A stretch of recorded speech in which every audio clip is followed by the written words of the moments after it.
Hello everyone and welcome to the stream today. We're going to be getting started in just a moment here.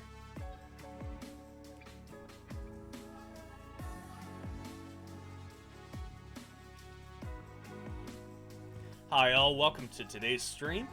Going to be having some fun with some drafts today. Really been enjoying hitting up Core 2021 draft still. It's still a fun format. I know it's been drafted to death, but it's still a lot of fun. Plus we have the new Turbo Draft queues, so we'll be checking those out for a little bit. As always, if you like what you see today, feel free to hit that follow, hit that subscribe afterward. You can find me over on Twitch, on YouTube, and of course, you can find me right here, streaming right now. Otherwise, yeah, that's going to be it for the little intro. Let's get started with some Core 2021 draft. Had a lot of fun forcing a Teferi's Tutelage deck last time I drafted this. Always good to see people getting milled out by like turn 6 or 7.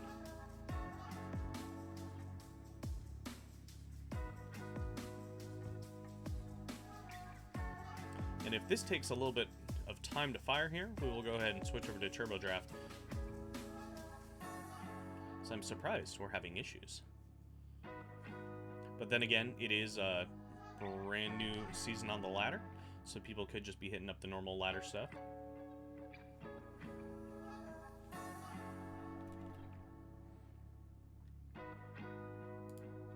Been really enjoying seeing some of the new set stuff. Some more leaks came out today. Of course, we don't know if those leaks are real or not, but there is some interesting stuff in those leaks, including a 017 giant crab, which I think is hilarious. We finally get a real giant enemy crab. Obscure PlayStation references that don't know. Another one of the cards that is a potential card is a elemental. It's a 5/5. It's red and green. It's basically Avenger of Zendikar, but possibly actually better. It's hard to say. It's very similar. It ETBs, makes a whole bunch of tokens, and then you can spend mana to put counters on the tokens as opposed to the land drops. Looks really interesting. All right. So this first pack, we're looking pretty good as far as aggro goes. Got the Glorious Anthem. Feat of Resistance, of course, one of the best white commons that you can find. Could always go the Sanctum route and try and force Sanctums, but that's never fun. I did have one of the blue and one of the black one in my Teferi's Tutelage deck, though, and that was great. Oh, I hate to take a double colored thing to start with, but Glorious Anthem's just good overall, and we don't mind being a little bit more aggro. That sends us into a couple different paths that we can go. And white is pretty good for that pack. Alright. So, second pack. Savior's always okay, but it's pretty low impact overall. Tempered Veteran. So if we want to go white-green counters, this is actually one of the definite payoffs. And taking it early, we can really focus on that and try and force it, which I think I'm okay with. We also can play into the life gain, white-black life gain deck, so that leaves us open for those two things. Lawnmower Visionary, of course, one of the best green commons you can take. But I think we're going to go with the Veteran. Alright. So, we have Finishing Blow. Really good black common. We have a Vryn Wingmare, which goes kind of with our creature-centric theme if we want to stick with that. That actually probably will be the pick. Gale Swooper is okay, especially if you're in that more aggressive red-white deck. Thrashing Grontodon's always solid. And Dub, well, Dub is good, but I think we're going to go with the Vryn Wingmare. So we're looking, white looks pretty open in this pack, black looks pretty open in this pack so far. White doesn't look great here, though. So the question is, if we want to take the Sanguine Indulgence, we can go for more of the life gain theme. This Celestial Enforcer is okay. It's a little bit clunky, though.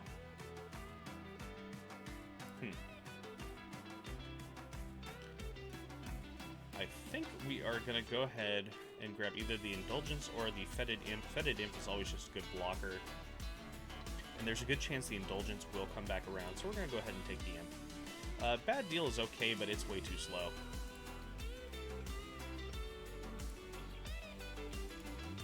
Alright, not a lot of choices here for what we're looking at so far. Roaming Ghostlight is very good if you're playing that tempo deck, but we are not playing that deck. Experimental Overload can be okay in the right deck. Valorous Steed is okay, though, because it just gives us 2 bodies over 5 mana. We're okay with that. Alright. Oh, and we have some Flyers-related stuff still here. So we could always transition over into blue-white Flyers. We do have a Flyer already. We can grab a second Flyer. Blue-white Flyers is a very good deck. So we'll take that just in case. In this case, go with the blue-white Flyers. We've got a Frost Breath. This pack is not really going to add us a whole lot of anything here. Turn to Slag is good. Unfortunately, we are very not in red. Radiant Fountain's good if you're playing the life gain deck, which we don't know if we are yet or not. Could be all over the place. Blood Glutton is actually pretty decent too for the life gain deck. Let's go ahead and take that as just another decent creature. Alright, this is back to, I believe, our original pack. At this point we have another Blood Glutton, we have another Valorous Steed, we have a Sanctum, and a Liliana Steward. None of these cards are really exciting, so we're going to go ahead and take the Valorous Steed. Daybreak Charger is a pretty good aggressive card, but Keen Glidemaster, if we're going that Flyers route, we'll go ahead and take that. As I said, that's a big if. Hey, speaking of enemy crabs. At this point, there's not a whole lot we really want. It's a good chance we're going to be going into that blue-white, so we can kind of start looking more toward those tempo cards. More toward Flyers. We'll take a Defiant Strike. Draws us a card if nothing else. 1 mana Cycler. Tranquil. So we're getting a couple of playables in these last cards at least. Alright. So now, we have the Ghostly Pilfer. It's an okay card. Definitely better in certain decks. I haven't found it really to be great in draft overall. Enthralling Hold, on the other hand, is a bomb. You just take their best thing. And then Mistral Singer is really good. Honestly, with how we are going as far as Flyers, the Mistral Singer is probably the right pick here. Scorching Dragonfire, of course, the best red common that you can take. A little bit sad to be seeing that go, but we can't play it. Blue, on the other hand, is loaded. The only problem is if you take the Mistral Singer, they see this Enthralling Hold. It kind of sends the little bit of the idea that blue might be open, but it's really not. I think we're going to take the cheaper option because we want to be lower to the ground. We already have 2 combat tricks. Alright.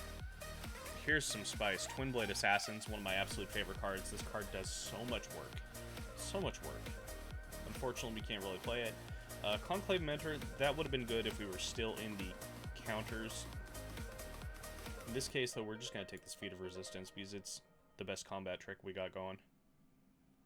If we can get 2 of those, maybe 3, we're perfectly happy.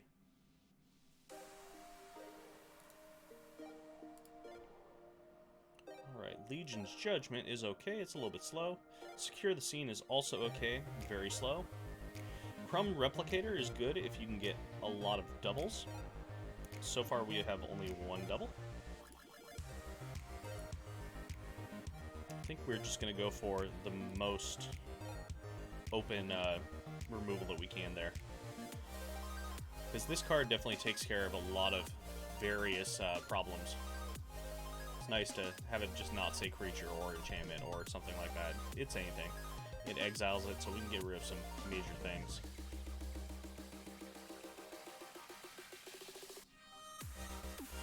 We don't really mind giving them a 1/1 if we're going to be playing mostly Flyers. So, yeah.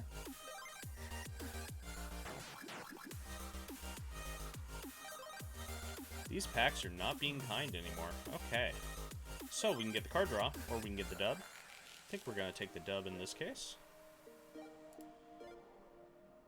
And now we have this choice of, do we want another Guildmaster, do we want a Daybreak, or do we want a Lofty Denial? Kind of tempted to take the Lofty Denial, just as the tempo counterspell. And if we can get more flyers going here, it's really good. Gale Swooper, there's another flyer.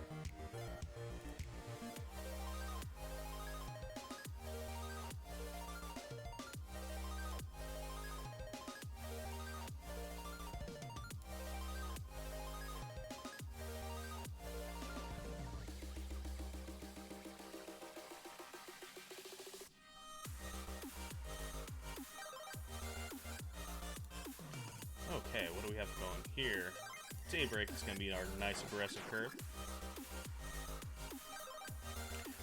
Really, with the aggressive flyer deck, you want to limit yourself to having maybe 3 or so 5-drops at the most. You know, you don't really want to be going on that top end. Don't mind having a little bit of filtering, and I think at this point we don't really need the other Defiant Strike. As far as combat tricks go, it's okay. It's definitely not on that higher tier, though. It's not anywhere close to... Oh, what do we have here? Pitchburn, Honorary, nah. Nothing really here for us. We'll go ahead and take the Radiant. Definitely not on the tier of those Feet of Resistance type cards.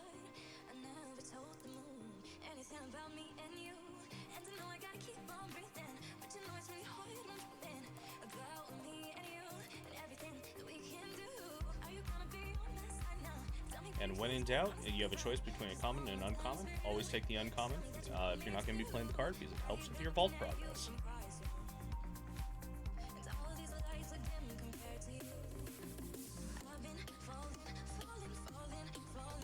Okay, what do we have here?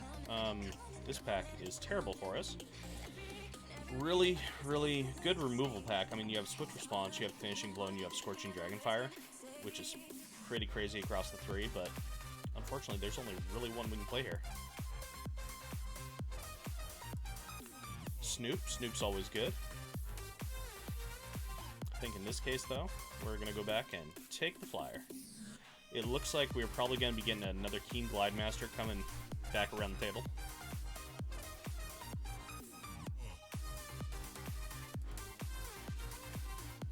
Ooh, this pack is terrible. As much as I hate to do it, I'm going to take Sky Scanner. Hey, if nothing else, it's Flyer. Go ahead and take a second dub. Another Denial. So overall, power level of the deck is definitely not going to be very high, but at the same time, we can smartly play into some tempo plays. Oh, Emancipation. I'm tempted to take this, just take these, I need more in my collection. Siege Striker is okay. We don't have a ton of early stuff to go with it, unfortunately. Basri Solidarity is also only okay. Yeah, what the hell. Somebody's been getting some red, really good red toys.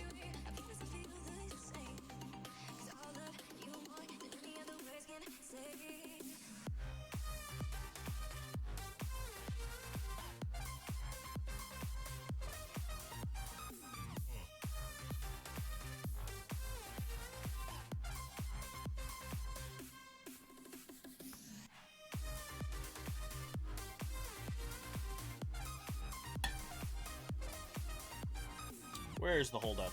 Ah, there's the holdup.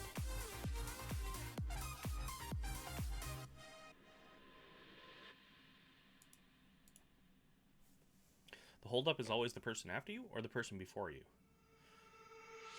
I don't know why, it just is. So I'm definitely glad that I took the Mistral Stinger, or the Mistral Singer, over the 5-drop control magic, because we need quite a few more early plays. And right now our curve is pretty heavy on the 3, but that's okay. We just need 1 or 2 more 2s. Not really going to get a whole lot in the way of 1s.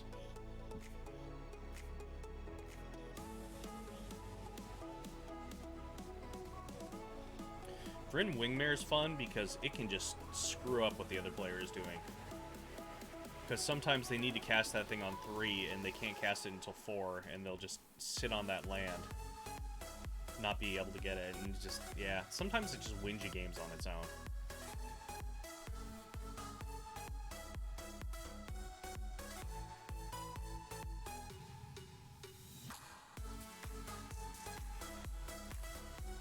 Alright.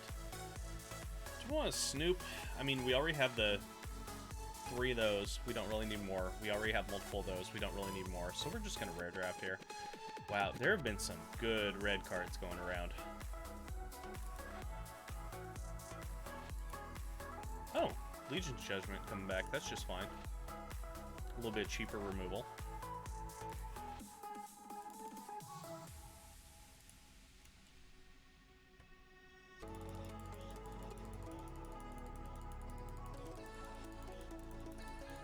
Alright, gonna put it all back here, break it down so I can actually see what I'm looking at here.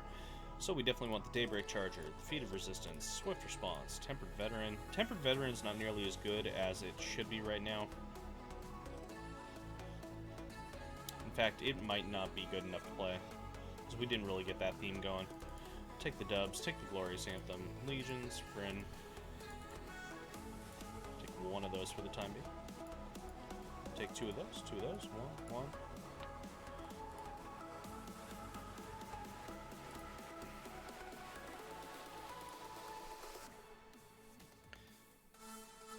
Yeah, so as much as I want to play the Veteran, we're taking that out. Gonna throw in the Defiant Strike. Let's see how many creatures in total we have. We want to have around 15, 16. Oh, we have 10. That is not nearly enough, so we're gonna go ahead and boost our creatures here.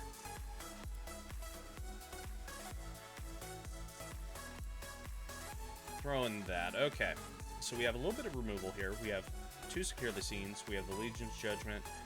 And we have the Swift Response, so that's kind of nice. We have a couple counter spells. We have some combat tricks. I think what we need to do is take out one of these dubs. Yes, you can say dub is technically something that's going to get us 2 for 1 to lot, so we're not a huge fan of that. We are going to trim. Let's go 2 of these planes here. Add Tranquil Cove. And we'll just call it good at that. We don't really need to play the Radiant Fountain. It's not really needed. We're curving out at 5. We have about 5 cost, which is a little bit high, but unfortunately we need the Valorous Steeds just because we need creatures. Could throw in another Teferi's Protege over one of the Valorous Steeds. Yeah, let's do that. It just makes things a little bit smoother overall. Run it and see how this goes. See if it works out or see if it's an absolute disaster. Yeah, personally I think blue-black is probably the best in Core 2021. Just because you can go so many different directions with it. You can go mill, you can go hard control, you can go graveyard shenanigans.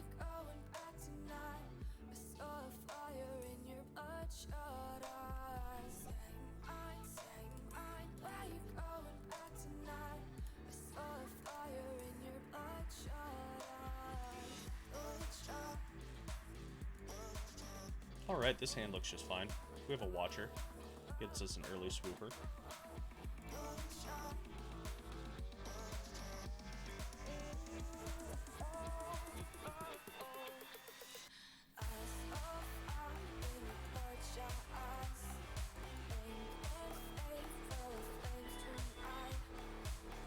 So we're just going to try and be as aggressive as possible.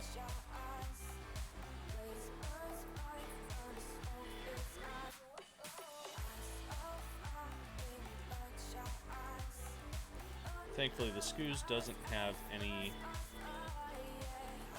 reach. Okay, so do we want to be mana efficient or not mana efficient? Let's go this way. I'd rather be able to attack with the Keen Guildmaster once the blood or the swooper comes in.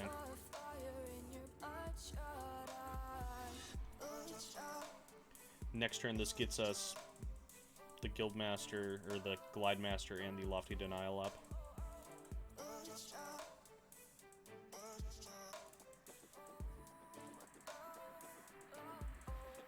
So this riddle form is a little bit concerning.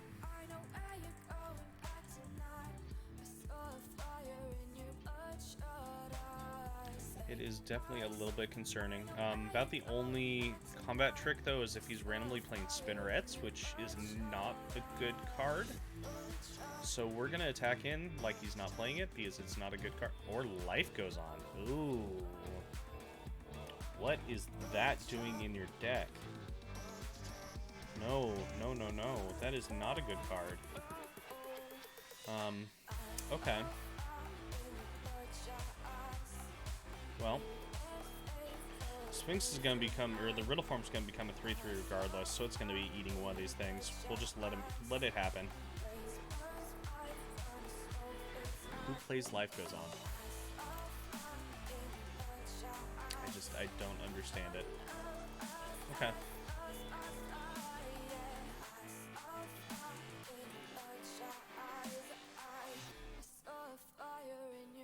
But then again, it is a card that exists in this format, so you always have to be ready for it. Ooh, that is terrifying. Oh, and I forgot to Lofty Denial. Sorry, I am on tilt. Tilt activated.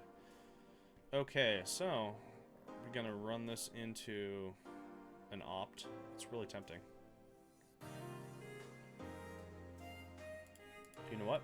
We're doing it.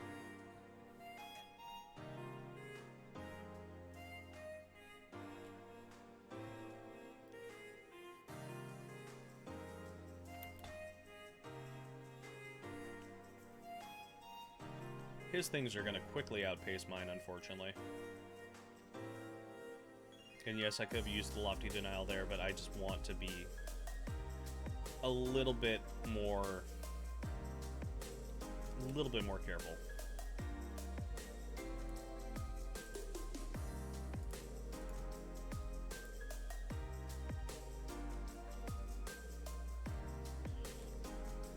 So, we need to get rid of, I think, this Conclave Mentor, otherwise these things are going to get way too big, way too fast. We could just get rid of the Skoos, too, since that's going to be gaining him life. The Riddle Form's also an issue. Really, they're just issues all around.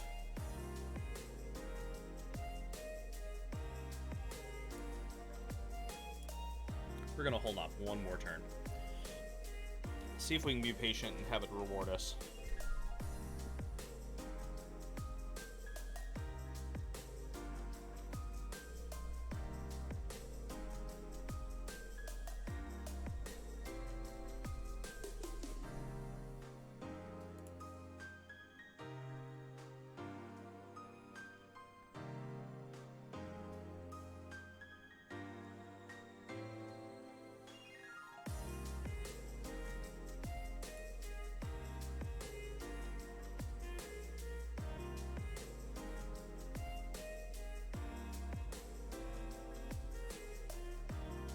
Feat of Resistance. That we're going to go ahead and counter.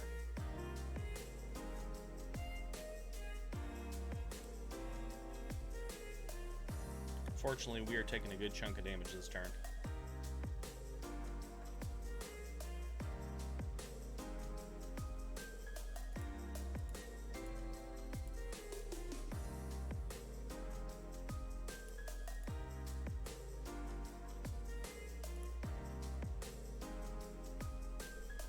Alright, so now that we have these, we can start firing off.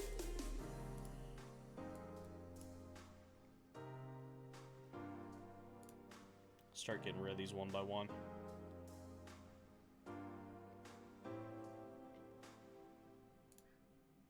Attack there, and we will go ahead and attack there.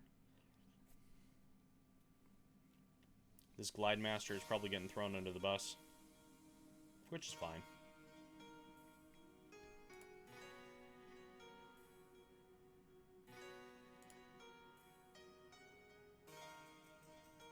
I will definitely say I made some mistakes earlier in this game. But also their deck is lining up very well against what we're doing. Okay, so Frost Breath, that's pretty interesting. So I'm at 3. I need to tap down at least 2 and not let the other ones kill me. Yeah.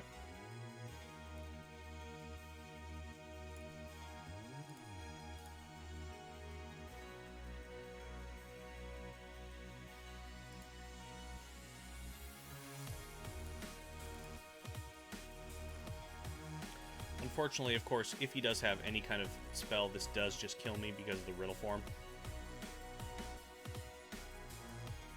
Which he most likely does, but that's okay. Yep. We would have been dead regardless. Good game, opponent.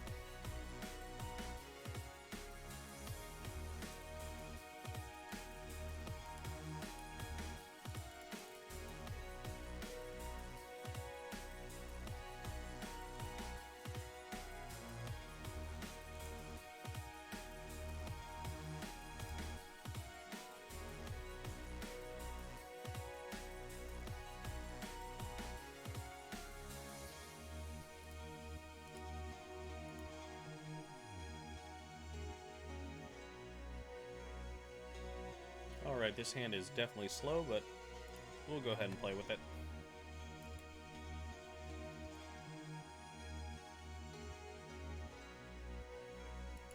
Ah, hand suddenly got infinitely better. So we can curve into a dub and then feed a resistance to protect it over the turn. Sure. If we ever get to 5 mana, roaming Ghostlight.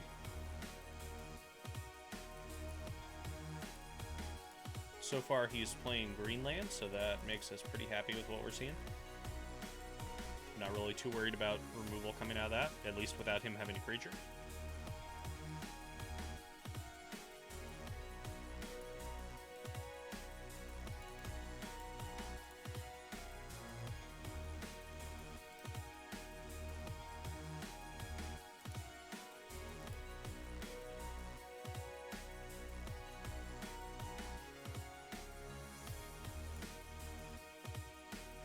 Man, Fabled Passage, I even forget that's in this set. It's about the perfect non-fetch fetch land that we've ever gotten. It's so good. That blocks kind of, but not really. And what the hell.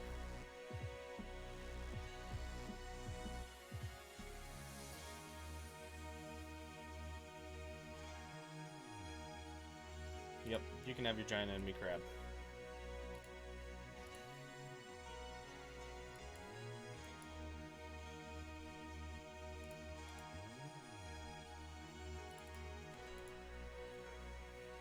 Suddenly, there's no blocker. It's weird how that works. See, it was all planned out.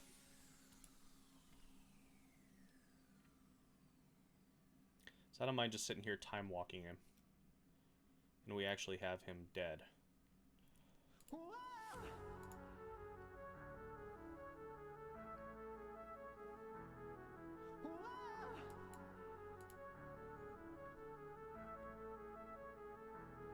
That is a GG. That's a little bit more how it's supposed to work.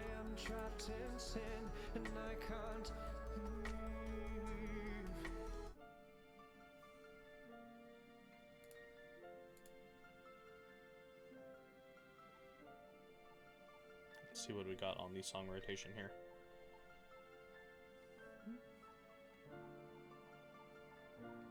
Electronic and piano. So this is an interesting hand. We have early plays. We definitely need to draw land, but I think that's okay.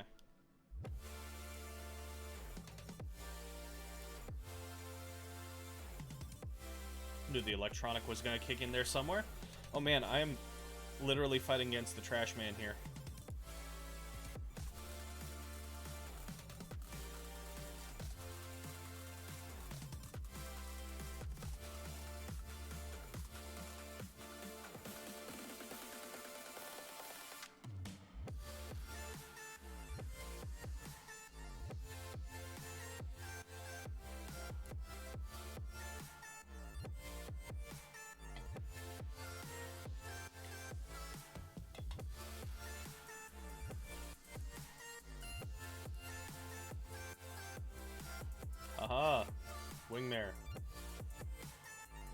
make your things slightly more expensive. And also my things. Everyone's things.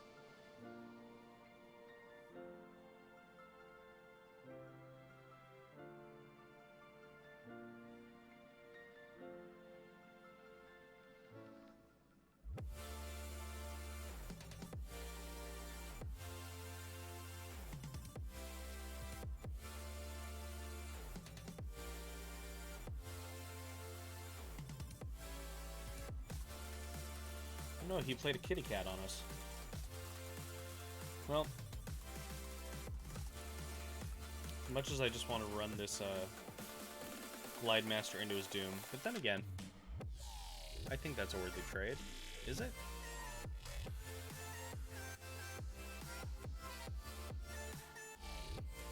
Yeah, let's not do that trade.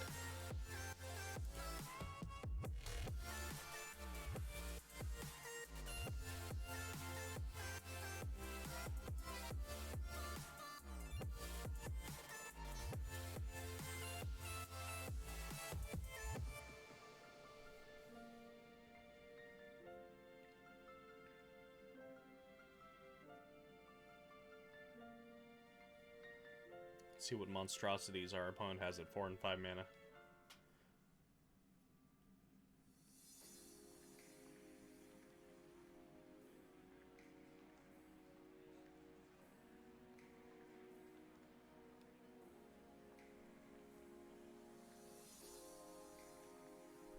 Okay. It's an interesting one.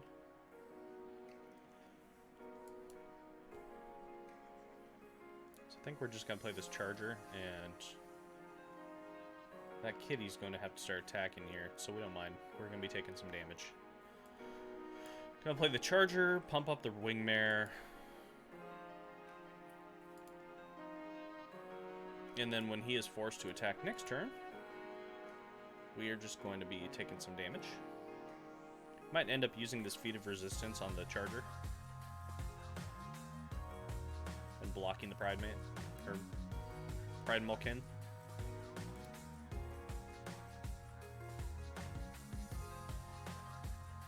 Oh no, it's a big scurry guy. Sorry, sir, you're gonna be tapped for a little while here.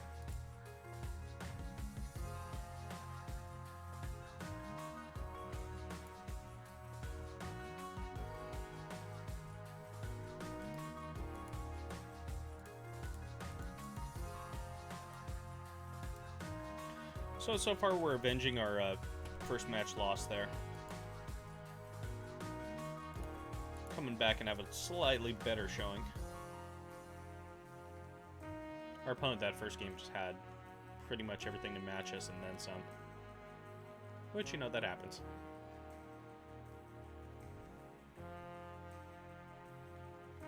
Scavenging Ooze is so unassuming as a 2-2. So much better, though.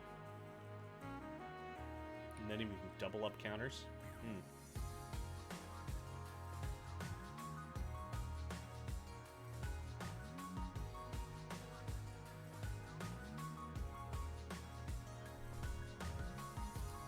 Alright, this hand is not the most aggressive thing ever, but that's okay. We'll keep it and see where it goes.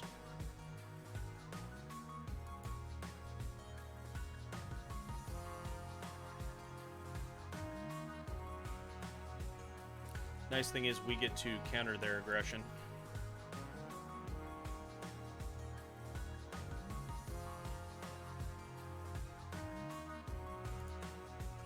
See if he pumps.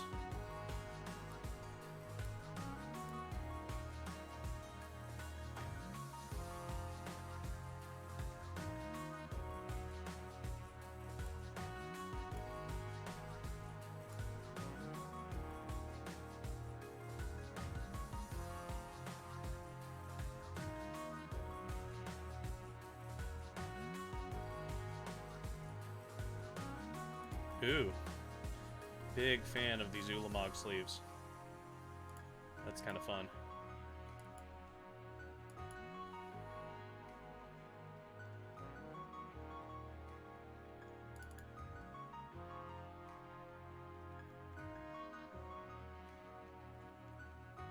We're going to have to be a little bit tricky this game because he's going to just start throwing out big things. And this life point race is going to be very hard to deal with because he's probably going to outpace us.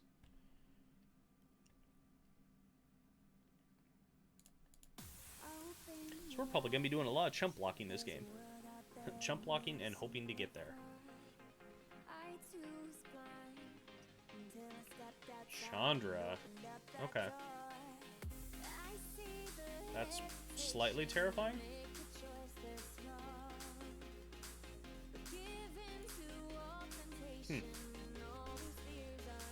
So, Chandra just kind of gets rid of everything we're doing. That's really unfortunate.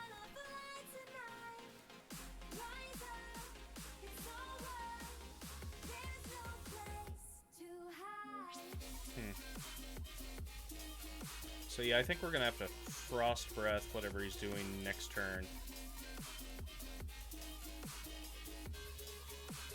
Because this Chandra is a major problem.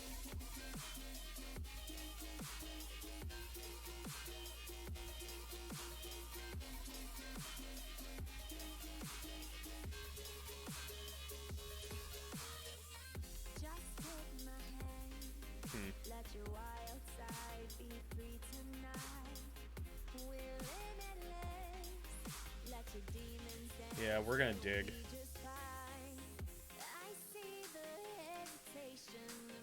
So I need to find a better answer than just, oh hey, we're gonna Frost Breath this thing.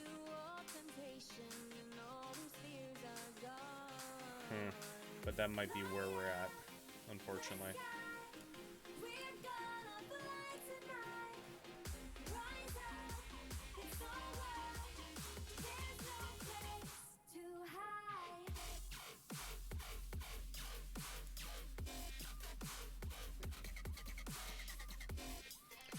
Unfortunately, this Mistral Singer just automatically dies, which is no bueno. Village Rights, okay. So what we're hoping is he plays something with 4 greater power, and then we can just kill it. Ooh, Dragonfire, okay.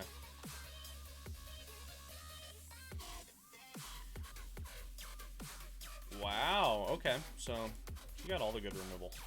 Yeah, Soul Seer is real underrated. Yep, we're just gonna not even waste our time with that one.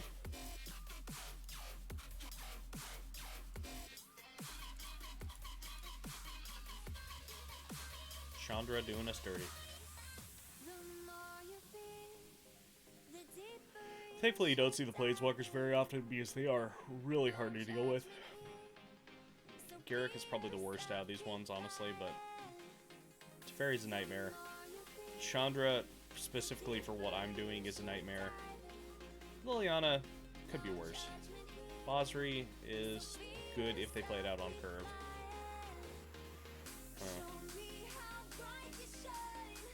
This could go badly, but we'll never know until we try.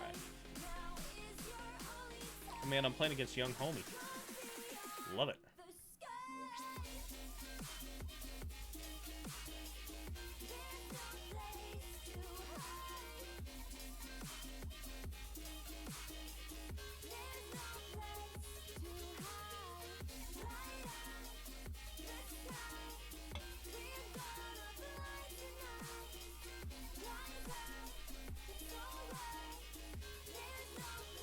Nope, no white mana.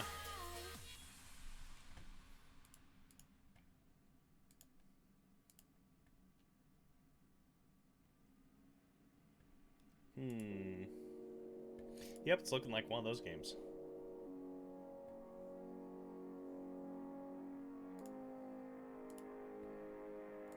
Hobble Fiend, that's fun guard.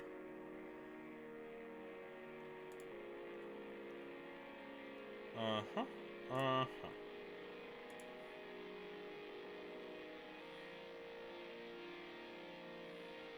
So the reason this hand was kept was with the assumption that either a single white mana and we'd be kind of happy, or just single mana in general and we can at least start casting spells. Haven't really seen that. There we go. So this kind of blocks the Hobble Fiend at least. And hopefully draws us into mana. Nope.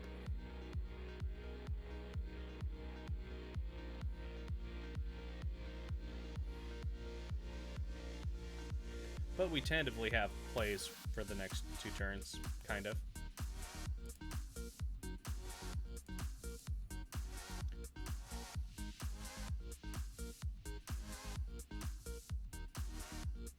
Interesting that he's willing to let the Hobble Fiend die. He just wants to get damage in.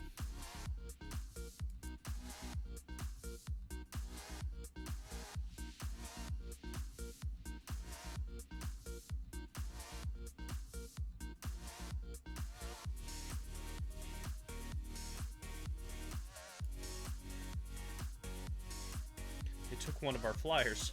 Oh no. Alright, so now we actually have some things that we can start thinking about here.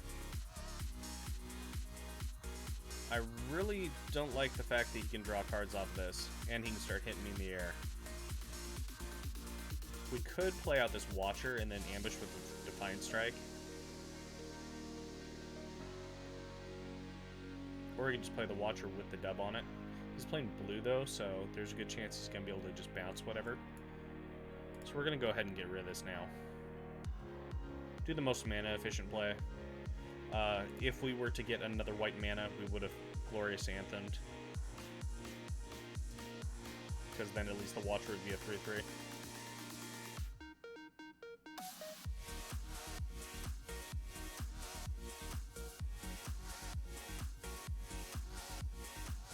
Fortunately, Defiant Strike doesn't give... oh, hello, there's another one. Defiant Strike doesn't give First Strike, which is a little bit of a problem. Watcher, and then Dub, maybe?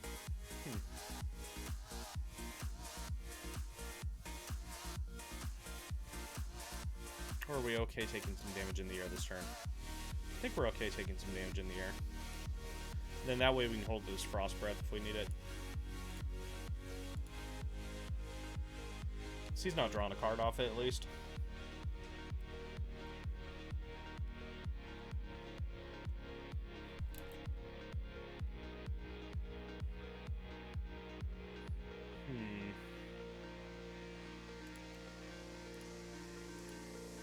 Sure. We'll take the bait. If he wants Pump twice, that uses all of his mana for the turn, so we're fine with that.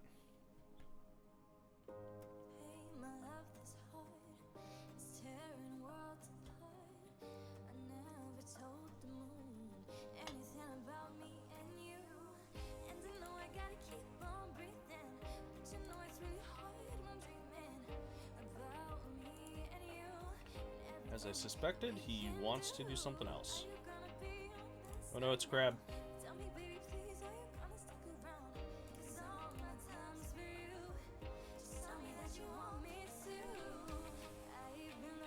Okay, so in this case, we can go ahead and get rid of this Defiant Strike. It's not doing a whole lot.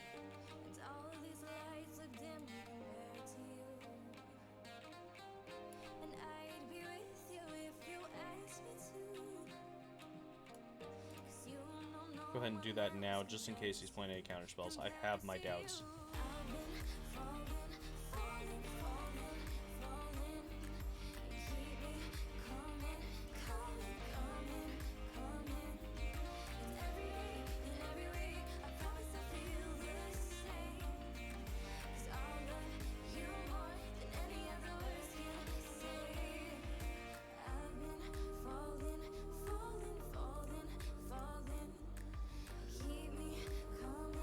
I'm gonna see if I can find the exact spoiler leak for the giant enemy crab.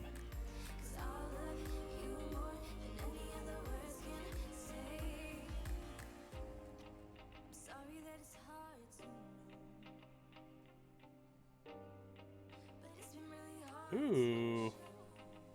Chandra's Incinerator is terrifying. Okay.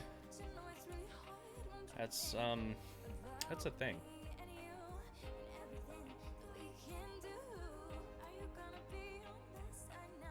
That is a thing. So we're gonna try and push some damage here. the only thing we can do because this Chandra's Incinerator is terrifying.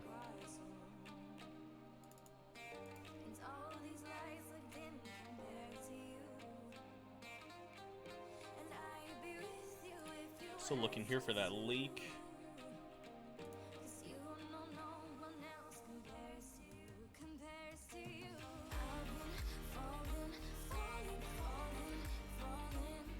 There it is. Okay.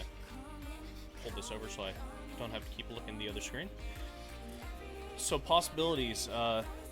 Keep in mind, these are spoilers for the set, and these are leaks that are not confirmed, but knowing how good the leaks have been for a while, it's pretty good chance that these are coming along. So those leaks, we're looking at a reprint of Lotus Cobra with new art, which is pretty cool. Lotus Cobra is one of the best landfall creatures of all time.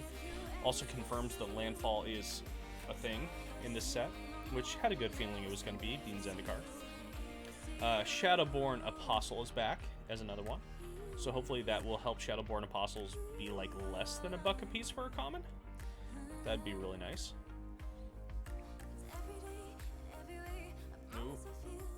Ooh, yep, he's doing the incinerator things.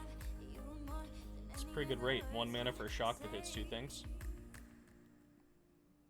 Aw, his own Frost Breath. That's not nice. Not nice at all. Nope. That was probably just us dead.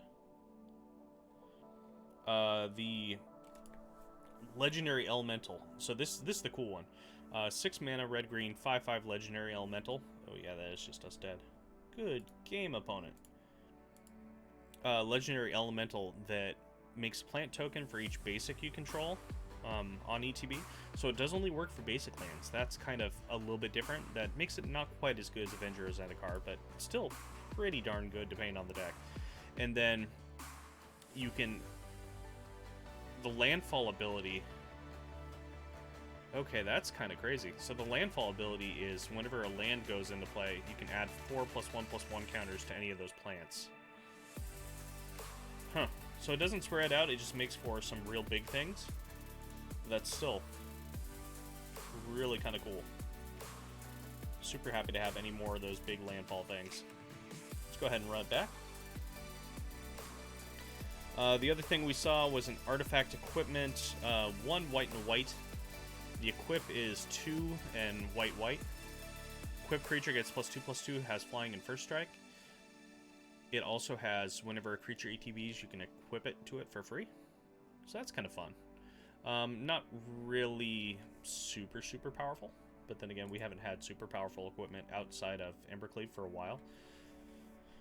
Alright, so if we go on the early Replicator plan, basically getting an 8/8 over 2 bodies for 5 mana is so above curve for what core set is doing.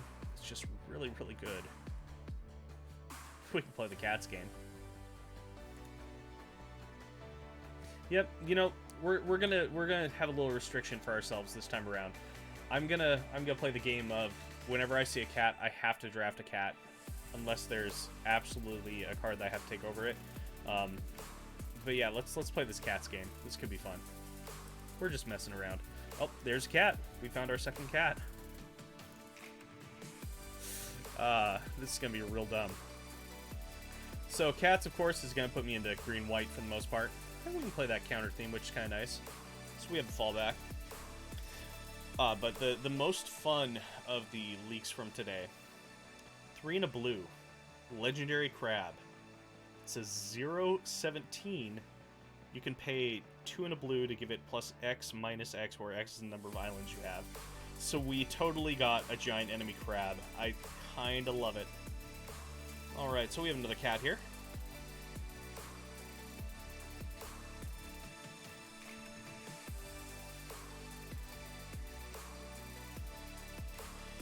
Nice thing is most of the cats aren't terrible.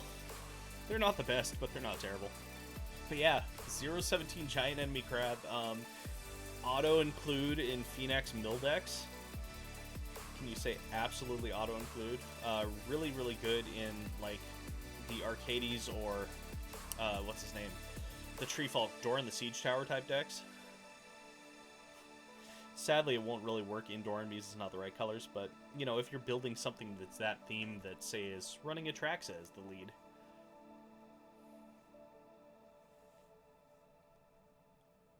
Or pretty soon, we're going to have that new partner that lets us choose any color. I still think that thing is actually secretly busted and might have to be banned from Commander. Because Thrasios is going to say, okay, I want my third color, but I don't necessarily need this Tymna. Or any number of other commanders that have partner already, they're just going to be busted with it. Okay, do we have any more cats? Any more cats? Oh no, we have no more cats. Sad. We can take a dinosaur. Dinosaurs like a cat, right? Maybe not, maybe not. Nothing great here, but we are already kind of in our color here. I'm hoping people don't take all of our white cats. Probably gonna let the green cats through. Okay, any cats? Any cats? Nope, we got puppers. So test and training is okay, but we're gonna go with Feat of Resistance. It helps us with that +1/+1 counter theme that we've started to slightly get. Plus, as I said before, it's the best white combat trick that we got going. Swift response. Yeah, that's fine. You know, we could just go dinosaur cats.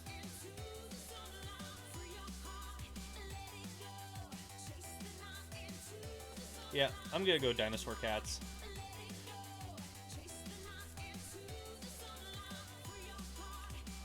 Sadly, no cats here.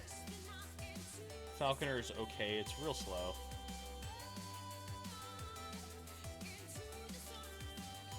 Track down is not bad for being in green. Good chance we'll get one of those later, though. So I'm going to take this Falconer. Falconer's definitely kind of more of a win more card with how slow it is, but... Oh, there's puppers.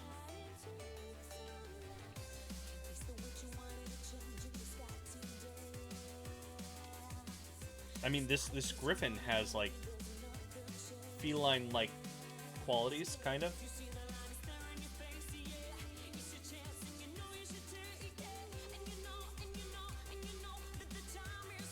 Okay, what are the chances we're going to be able to get multiple cats? That's the real question. We're going to go ahead and take this Gorehorn. It turns on the Dilophosaur and it turns on the other dinosaur here.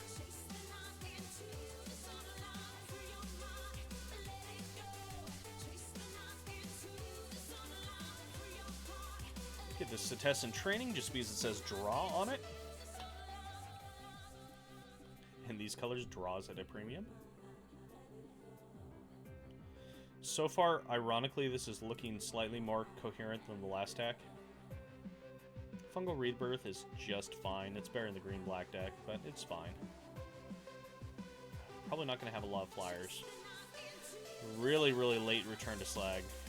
Return to slag. Gotta take the Fungal Rebirth. Life goes on. Got by that card. Definitely doesn't mean we're gonna play it though.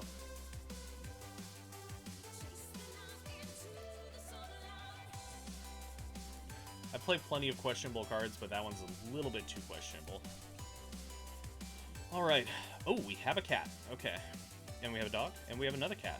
Which cat is better is the real question. If we want to keep going on the +1 counters, we're going to go with the Sabertooth.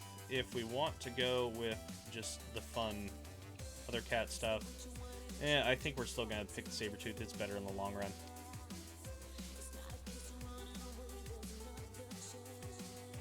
Ooh, Scavenging Ooze. And we get to take it because there's no cat.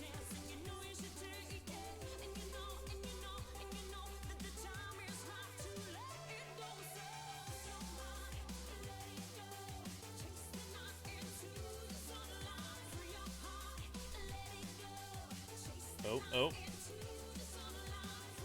This card says cat on it, so I think we have to take it.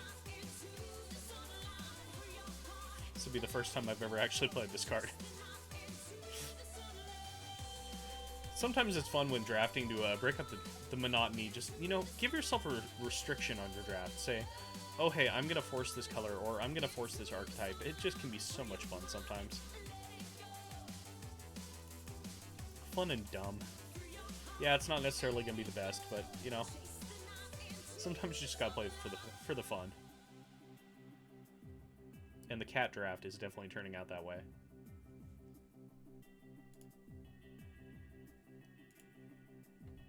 So far we have... Oh, let's see what we got here first. Do we take another fungal rebirth? Sure, what the heck. Probably only ever gonna play one. So far we have 1, 2, 3, 4. Okay, 4 cats, 4 cats. It's not terrible. We can definitely get another cat or two before this is all over. That 4-2 that is forced to be blocked, probably it's gonna... Good chance that wheels. Very good chance that tables. Not really a high pick, for obvious reasons. It's not terrible in the green-white counters deck because you can gain some good life on if you pump it.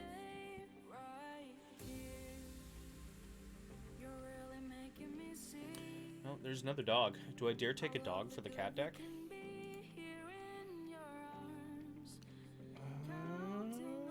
I mean, we need some more early stuff.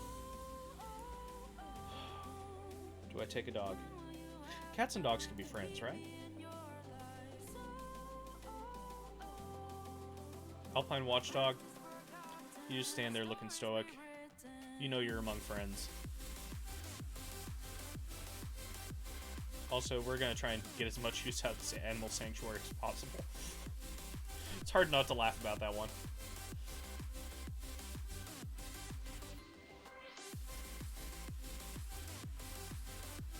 Oh man, we got the shrine for the Sanctum of All. I think I need to take that because I'm building something in EDH around that. Or not EDH, Brawl.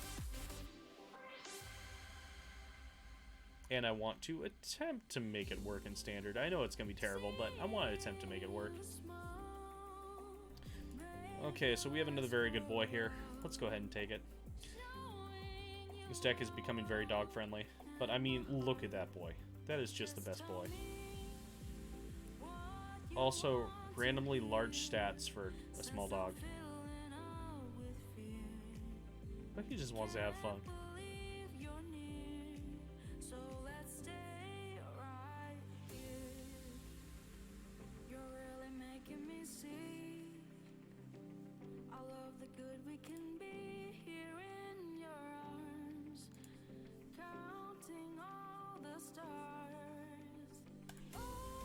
Go ahead and take a combat trick and the Ranger's Guile. Oh, this life goes on.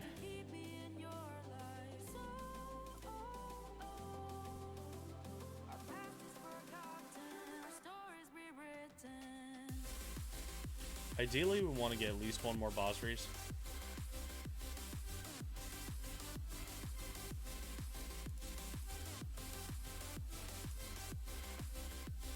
Go ahead and take the track down because we can actually use that.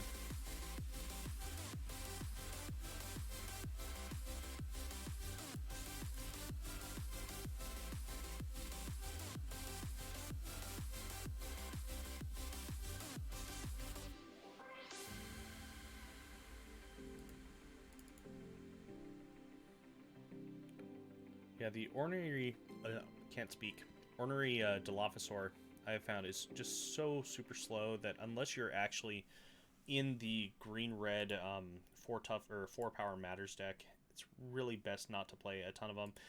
The other place that's okay is if you make your way into the green-black Death Touch deck, but that doesn't usually show up very often.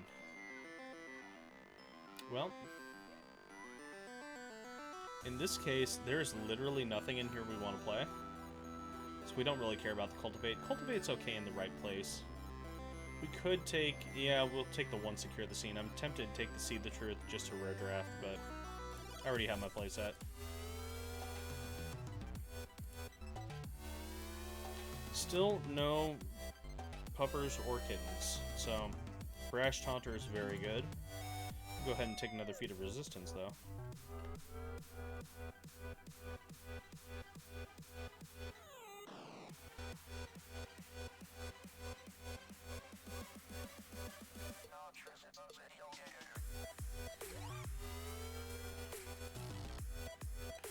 Alright, now, here we actually have some choices to make.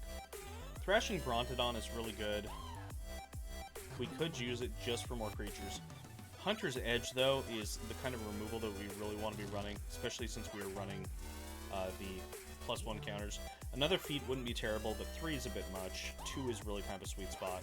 So it's really down between that and the Thrashing. I think the Hunter's Edge, though, is what we want. Sadly, yet again, no cats. Another Cultivate, which is fine, but not really where we want to be. Anointed Chorister, though. When we're playing +1s, Anointed Chorister actually gets really annoying really fast, so we're perfectly happy to see that.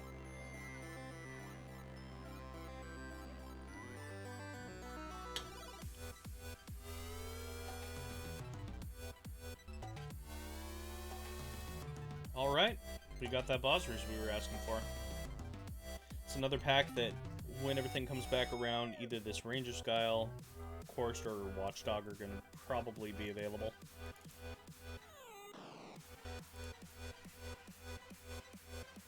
Whirlfist Oak is okay. It's a 4/5 on your turn. I have no problem with that.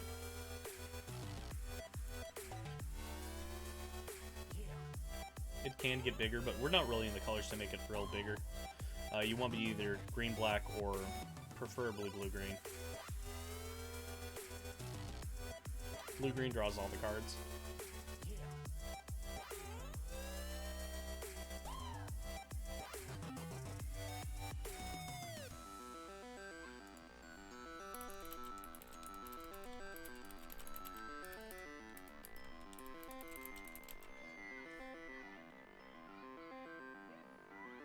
Okay, we got another Puppers. Oh, one sec.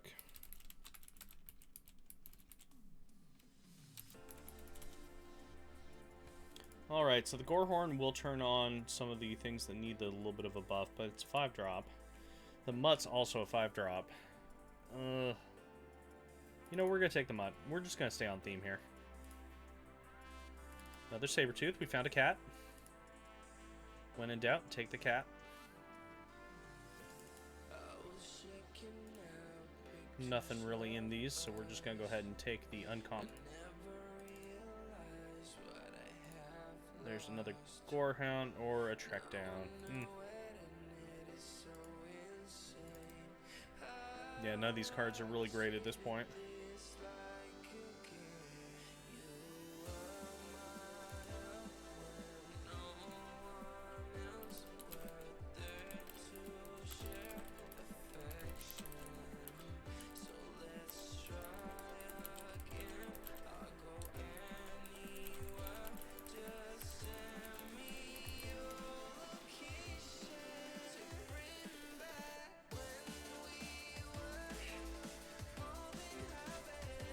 Being distracted by my Discord. One of my good friends just got his mailbag, or his mail day in, and got some really, really nice foreign foils in. The one that I am the biggest fan of that he received is the Dorian King of Keldor. Looks like Japanese one. It is beautiful. Same with, we have a foreign Mind Over Matter. Yeah, good stuff.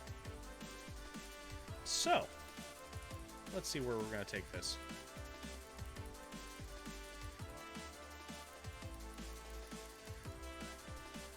Definitely want the Chorister. Solidarity, the Feats, the Bosries. Get those Puppers, those very good boys. And we'll take 2 of these Setessan trainings for the moment. We're probably going to end up cutting 1.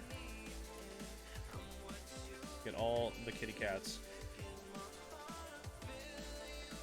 Cut a Plains, play Sanctuary. So we have to play all the cats, that's for sure. We'll play pretty much all the Puppers.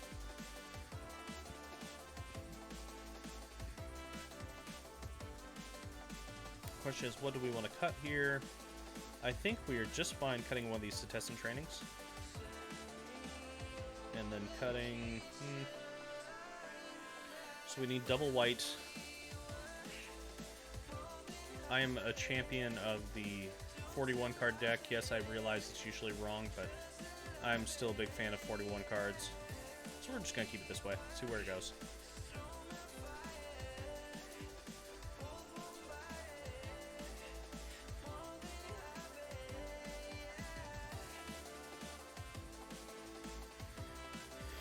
Oh no, my Discord chat has devolved into let's start a podcast. That's a bad sign. It's a really bad sign. In chance of podcast.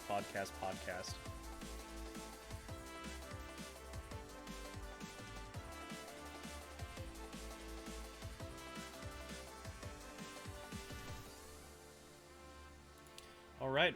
We have a cat, we have a dog, we have a cat dog. Cat dog cleric. Let's see how this goes.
Okay. Question is that or the scoos? I think we're gonna go with the scoos first.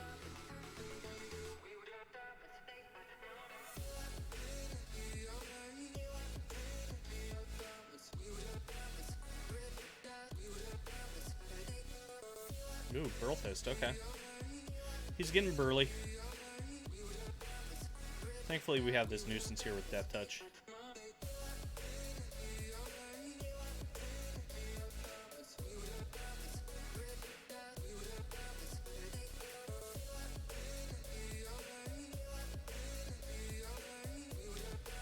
Oh god, the cat puns have started in chat. Does cat go wrong? It begins. The terribleness begins.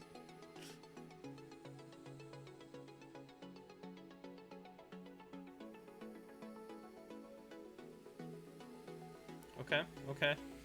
He's doing the thing that I'm trying to do. He's giving his things big counters. Sure you don't want to attack? I mean, you could attack. I think attacking's fine. Yeah, just attack.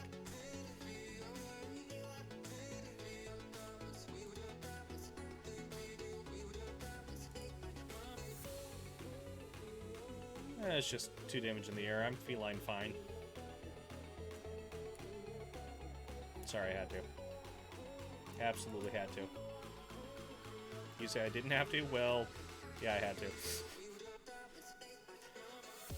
Okay, should we attack with 5/5? Nah.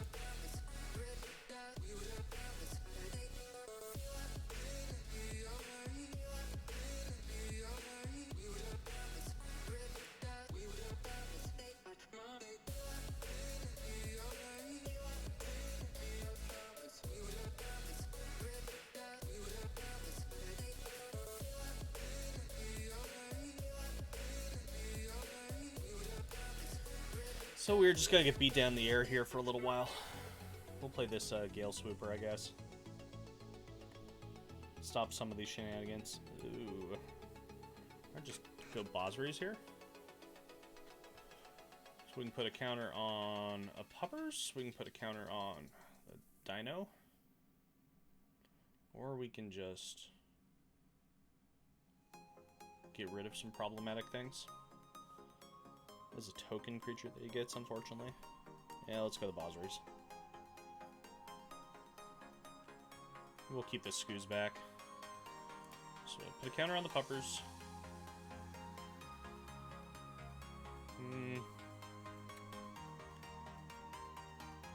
I want to put a counter on the Drowsy one. Yeah, we'll put a counter on the Drowsy one. Fortunately, we still don't have great attacks. We can go here, we can go here. Yeah, screw it. We'll just send them all. We don't mind losing a creature or two here because Scavenging Ooze is just gonna feast. Swift response. Oh no. That's fine. One less card in his hand.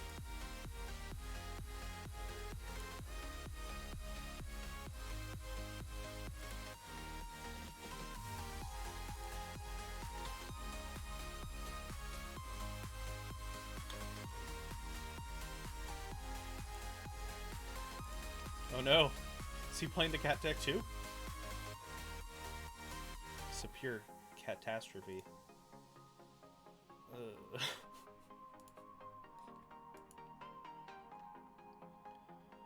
You know, not to be making light of anything, but I'm just really glad that I'm safe up here in good old Portland, Oregon right now.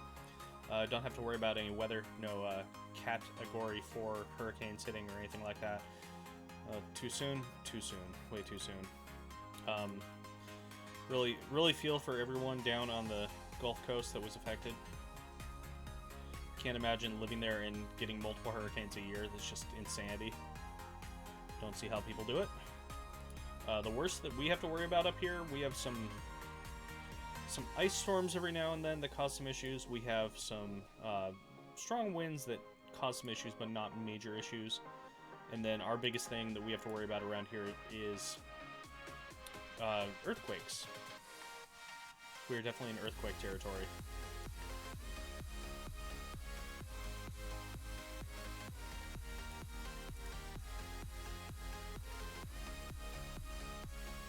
That flyer's getting annoying, so we're just gonna do that.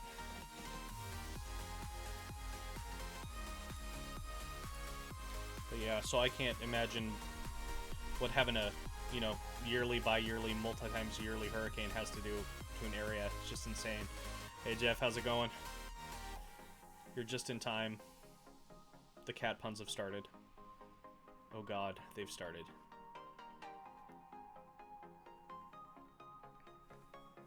I was filling everyone in about how the Discord chat was going down a dark path. A dark cat-related path. So this whole thing started out, first pack had one of the feline sovereigns, the cat lord. And I was just like, you know, screw it. We're just doing some cats here. So we're going to self-impose a cat draft. Every pack that has a cat or a cat card, something that says cat on it, was going to be taken. We have a couple dogs in here too. It's bad, but it's fun. Yeah, I was talking about a category for hurricane, you know. Yeah, I'm done. I'm done.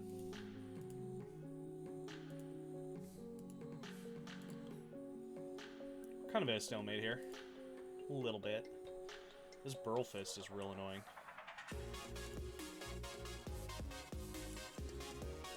Oh, I'm surprised it didn't attack in there. Yeah, okay.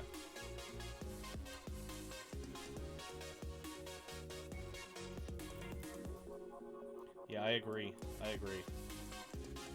Very much so.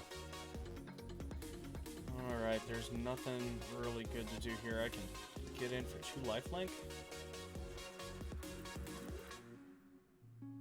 Yeah, let's gain a little bit of life.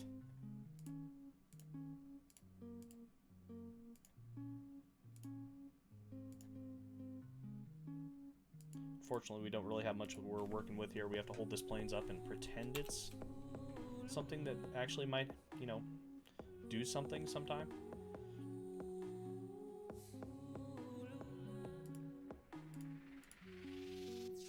Probably should have held that Bosri's back because I'd rather get rid of the Bosri's and the Drowsing.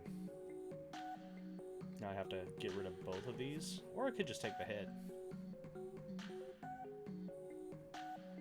Okay, okay. Now he's sending in the spice. So, the spice shall flow. Huh. So we're definitely blocking there. We're definitely blocking there. And we have to chump there. It's an interesting attack, unless he actually found something. So it doesn't kill us. Just lets our Scavenging Ooze grow. The Ooze is going to grow to be bigger than the Burl Fist. Not quite sure what he's doing here, unless he actually found something, which it doesn't appear that he did. I think this is a little bit of impatience.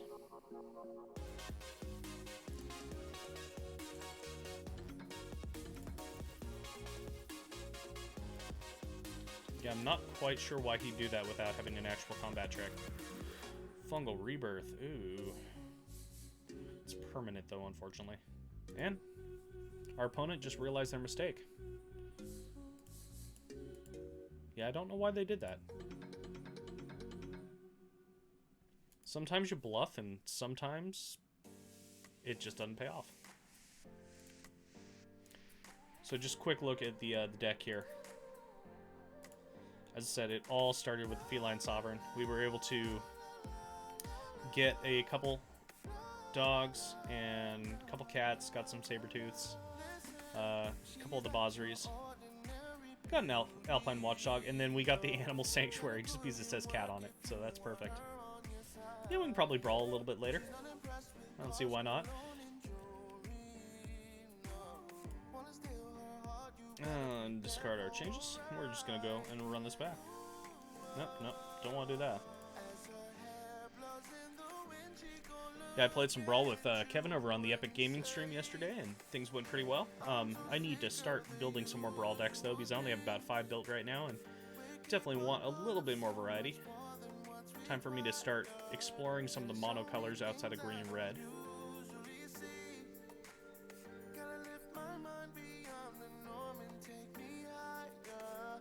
Alright, this hand is absolutely terrible. But you know what? We're going to keep it. Yeah, 14 is a few.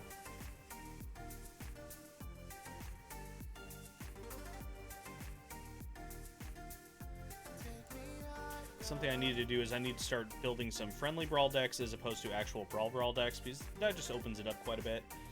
There's some commanders that I could be playing with that I'm not, that I think would be a lot more fun. Because I definitely want to build a Yarick Elementals deck, just because that seems like a lot of fun.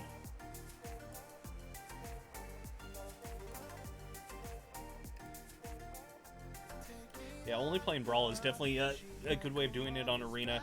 It's most bang for your buck, because Standard, as we know, Standard just costs $1 million for the most part. And same with the other formats. Historic is getting a lot worse for that too.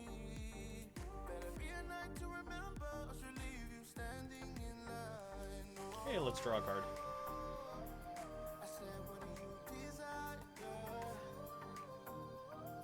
We found a Puppers, and we can blow up that Garrick's Uprising. That makes me happy.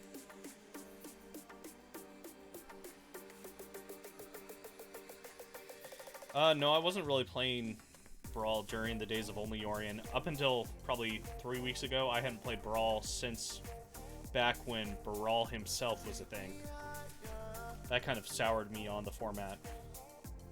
Ooh, another Puppers. Oh, in Standard. Yeah. That was fine. Only Yorion was not the biggest problem in the world.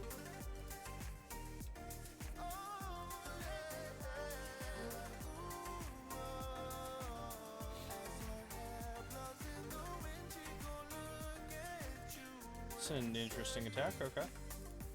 Just must really want that 1/1. Very good chance he's the Flash guy, too. Oh, or Archer, that works.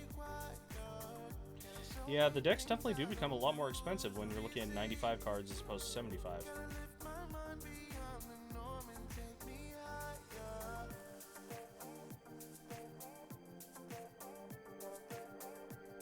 Alright, the question being, do we just put the counters on now, or do we wait a turn? Let's wait a turn.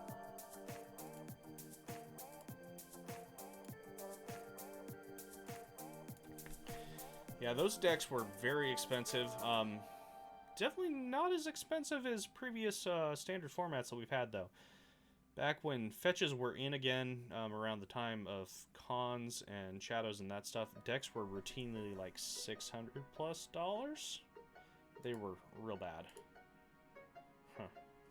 That's a big attack. I'm just gonna take it.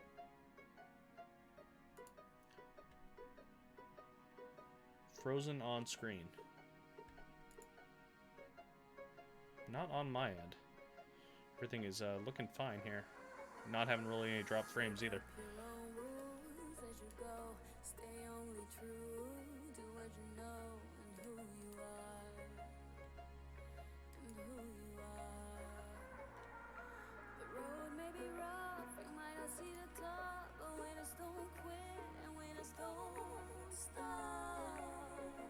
Alright, now we can block for days.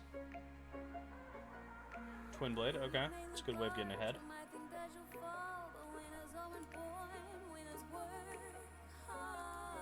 I think we're just going to go ahead and snipe this now while we can.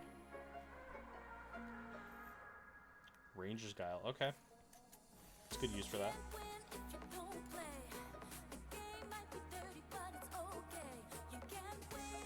Yeah, because if I'm frozen on screen, then I can't be like hand dancing and doing all sorts of weird jazz. Oh, he wants to draw a card. Do we just take the damage? No, let's gain some life.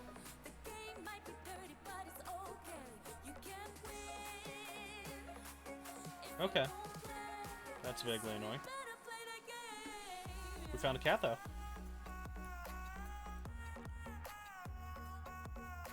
It wad you indeed. So I'm not really sure how we're going to get past this wall of things. He is ahead on the card lead, so, you know, maybe he'll just deck out in 22 turns.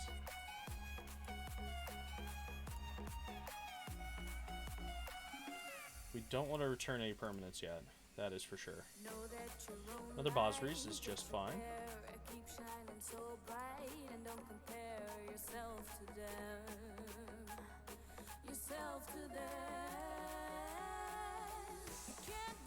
So I'm really tempted to attack with this Burlfest.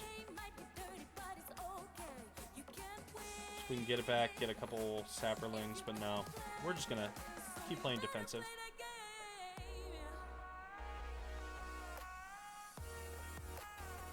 Ah, Warden of the Woods. That's a good card.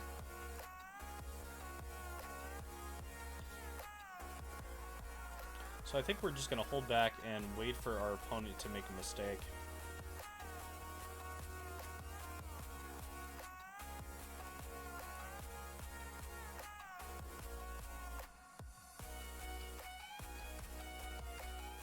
One downside is everything that he has attacks for a lot. Feat of Resistance. Okay, that's a very good card in this situation.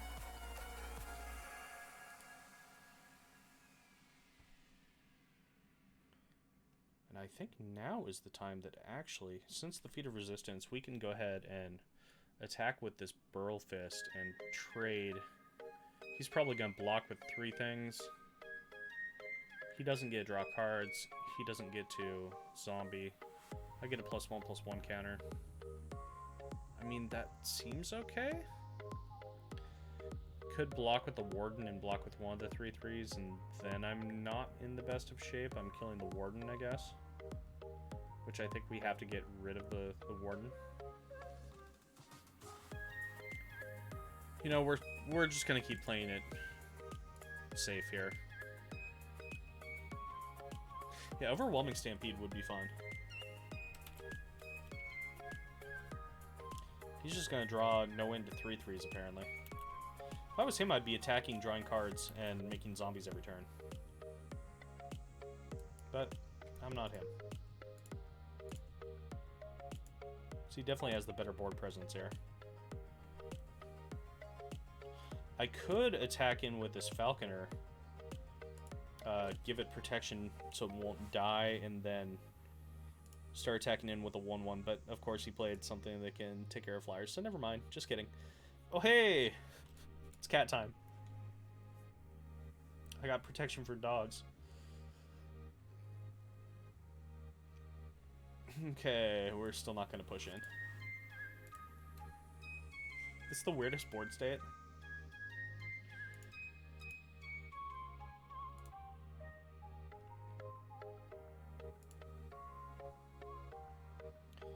Okay, okay.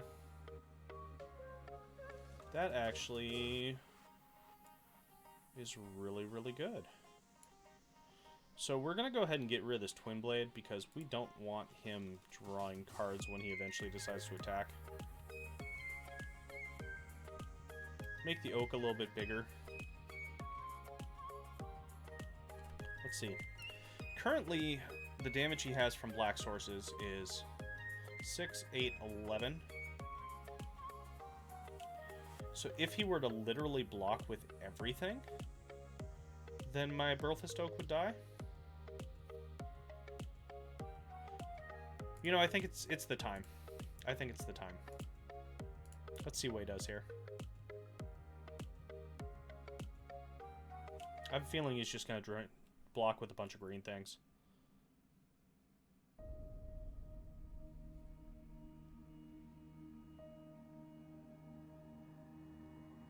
Okay, that is just fine with me. So...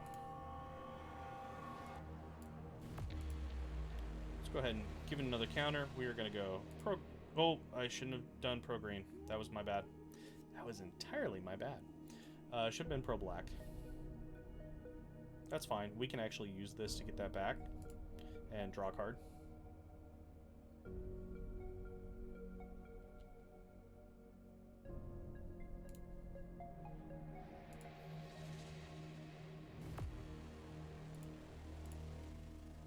So that was a mistake on my part, but it's a remediable mistake. Apparently our opponent didn't like that game. So, sure, why not?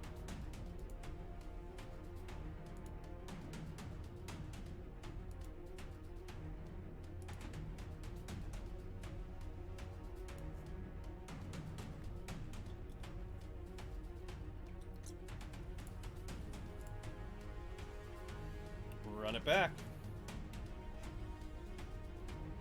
Yeah, stalls can definitely suck. Especially when you're going the green deck versus the green deck. Sometimes you just have to have something to break through. Yeah, this hand is fine. Get the early Trinodon. Tyrannodon.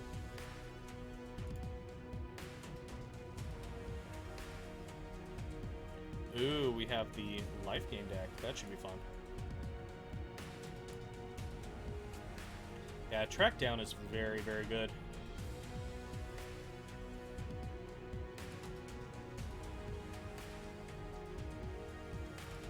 So at this point, we're getting flooded on land we don't want it, so we're just going to pitch any land we find.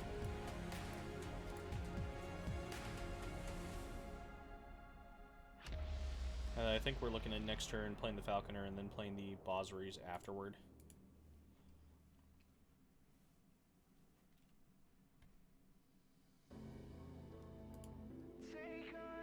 Faith's Fetters. That seems like a waste on that thing, but sure. So we're going to be giving it +1/+1 and pro white. Seems fine. You can also throw the Setessan training. Question is, do we want to do it this turn or do we want to do it next turn? Let's do it next turn.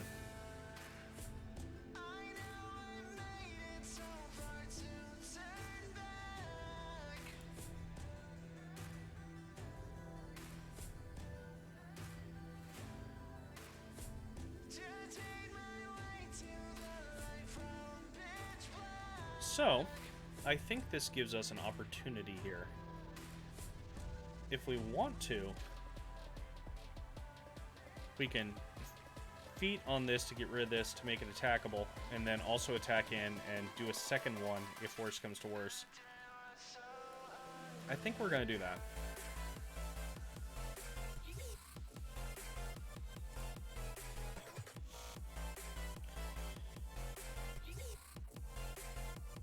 So if we give that pro white, that'll drop it off. And now he'll need to decide if he wants to actually trade or not.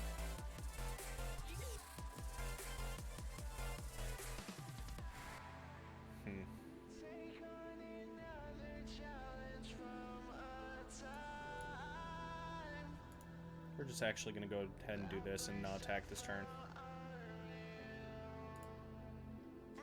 Yeah, because next turn we can play the Bosseries and we can play a feat.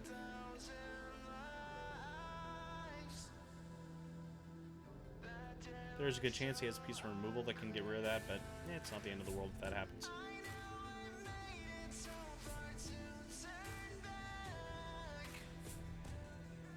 Dub. Yeah. Sorry, I have this song Dub-a-Dub stuck in my head from what's it called? DDR now. Good song. Very good song.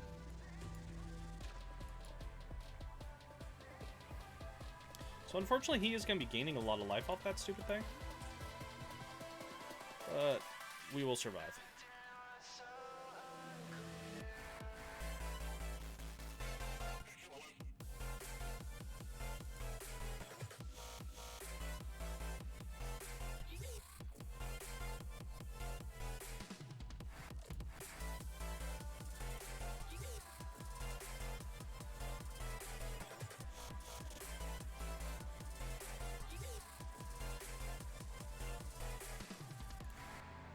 All the life gain in the world. I wonder if we got any of the Griffin's Aries or not. Well, we have to do it now. I was going to hold off on it, but we'll do it.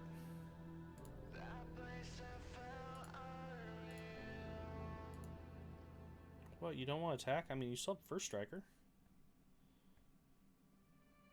Why you no attack?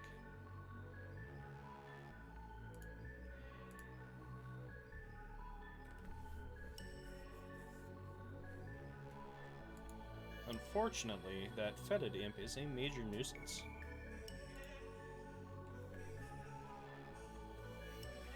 So now we're going to be looking for one of our puppers to get rid of the dub. Puppers would be really nice. Oh, another Fate's Fetters. Really? Okay. All the Fate's Fetters.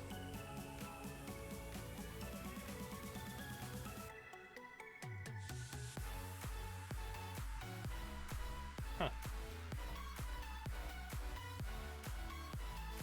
Ooh, Hunter's Edge.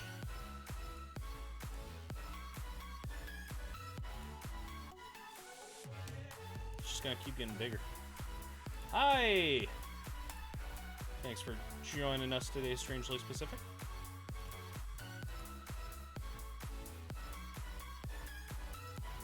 Time to gain some life back. Isa! I haven't seen you in forever. I miss you. Hope everything is going well. I don't know if you're still working at the bakery or not. I am good. I am good. Just enjoying life, you know. Trying to do as much as I can during this pandemic horror show that we live in. You're in Florida? What? That's crazy. That's crazy. Yeah, speaking of stay safe, you're in the place. Oh, the place. I would not want to be in Florida right now.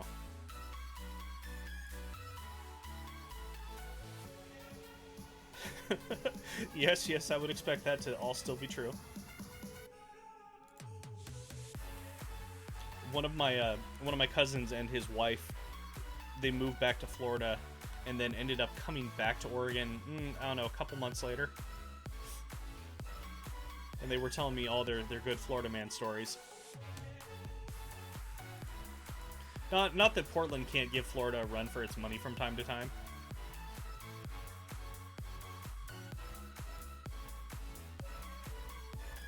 Alright, we're just cruising with this cat deck.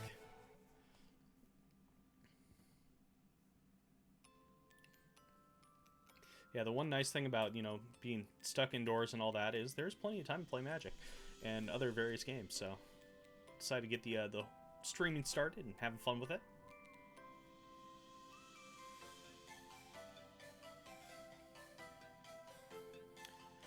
It is quite the game to learn. It's, for as complex of a game as it is, and it has been called the most complex game ever made, there have been computer programs made that still cannot regularly beat a human, which kind of goes to show you the complexity of it. There are thousands of interactions, but right now, honestly, is one of the best times to learn to play Magic, because there has never been an easier way of getting it than Arena, as much as I hate this client. And they're also, the Commander format, which is the kind of casual multiplayer format, is one of the best teaching tools. Yes, it can be very overwhelming at first because there are literally thousands of cards to work with, but at the same time, it's a lot of fun. Most people that are playing it are super, super chill.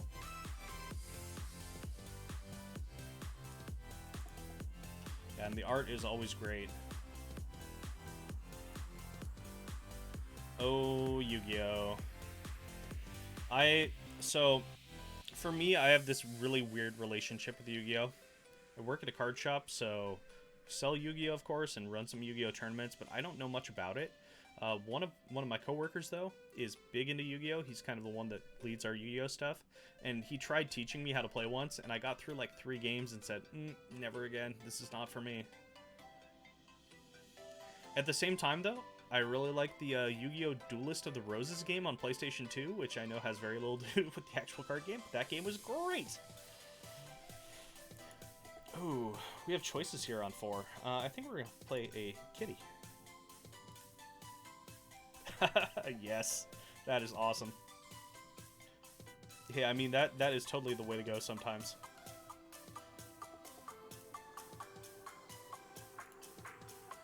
That is totally the way to go.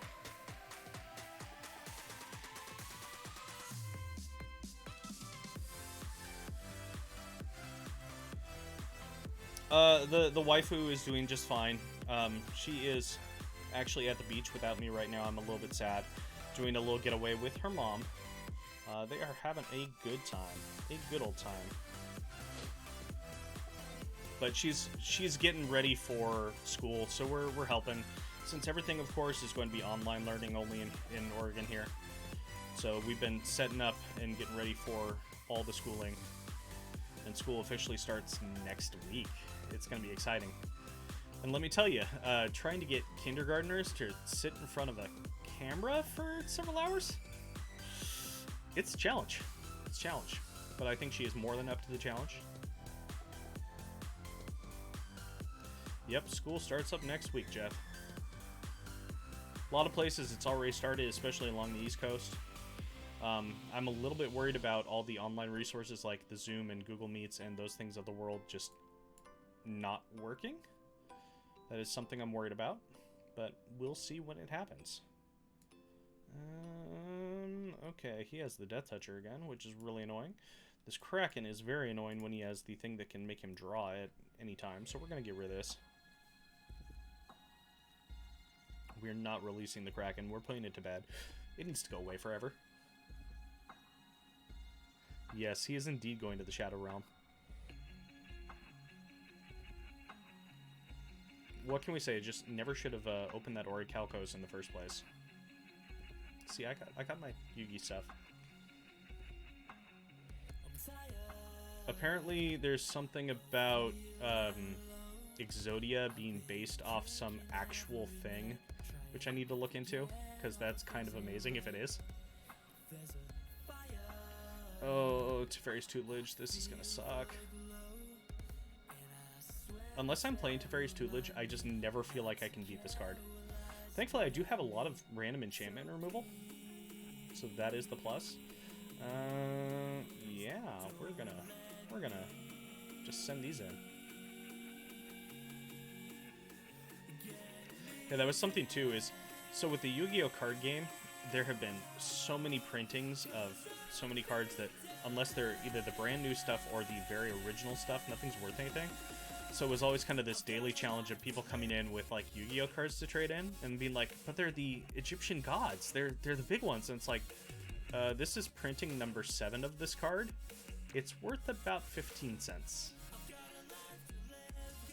A lot of people just didn't seem to understand that. Okay, we need to get rid of this Teferi's Tutelage before it does too much. Same with Pokemon cards. Pokemon cards are weird. The new stuff is worth a lot, and the old stuff is worth... If you're looking at, like, first edition Shadowless is worth quite a bit, but everything in between is just... might as well be in the garbage. And I think part of it is the problem, they don't really have a format that works... for it. So there's not, like, the traditional extended type formats that you're going to find in a lot of other games. Oh no! Yeah, we hear that all the time. My mom got rid of the Pokemon cards. They might have been worth a college tuition kind of thing. And it's really hard, you know, just looking at things that are like 25 plus years old. It's really just hard to find things that survived the time, especially things that were meant for use by, you know, younger people.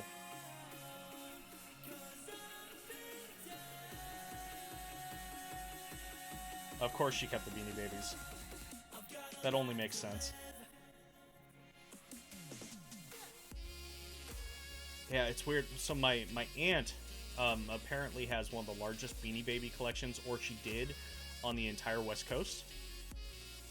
And she had like the Princess Di Bear and some other. It was a whole thing. Aw, that's not nice. I don't like my opponent killing my things. This just isn't nice.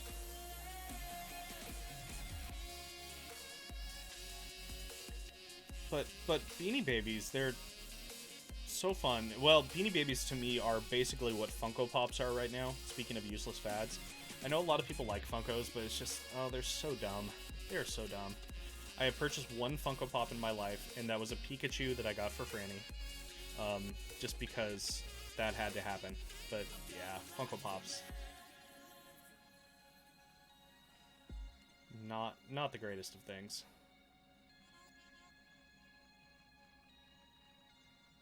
And yet, some people pay good money for them. Who knows? But then again, I say this as somebody that collects cardboard that's worth lots of money. Oh, Mothra. So speaking of Mothra, I know you're saying you're not very familiar with Magic. One of the last sets was actually... They do some kind of themed stuff every now and then for Magic.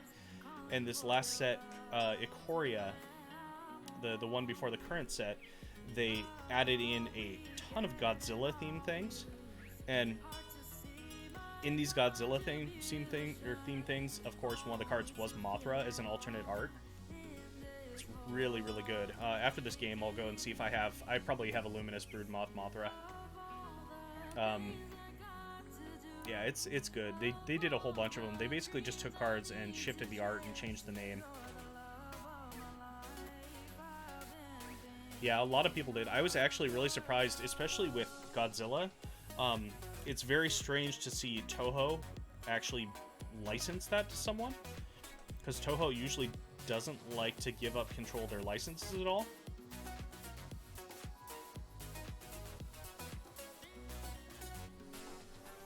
My opponent is deciding what he wants to kill. So yeah, it was really weird seeing that. It's really, really weird seeing that. Magic has done some other crossovers like that in the past, though.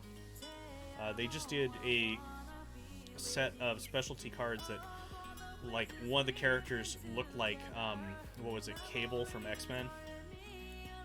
So they've been definitely exploring other properties recently.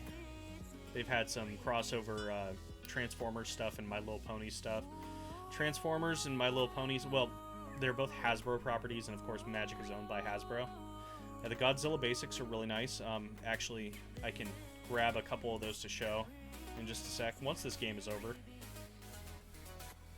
I will go back into the collection. I have a box of Godzilla basic lands sitting on my floor behind me, of the secret layers. Because as much as I don't want to spend money on the secret layers anymore, that one I was like, yeah, no, I need this for a deck. I figured might as well get a couple extras.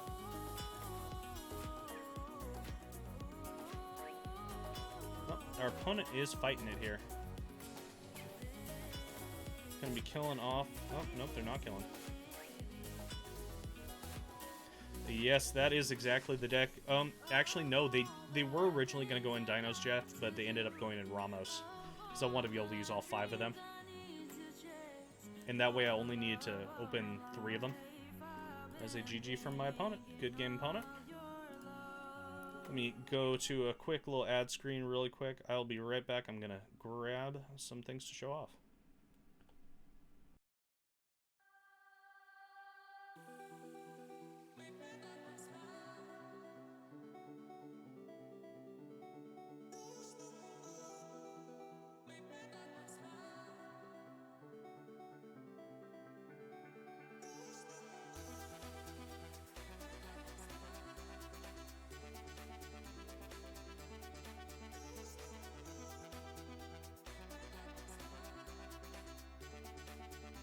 Helps if I unmute myself. This is always my favorite time, is the show and tell time. Just because it's fun. Oh, don't mind him. Jeff Bill is a very special one. He's one of our locals here in the Portland scene.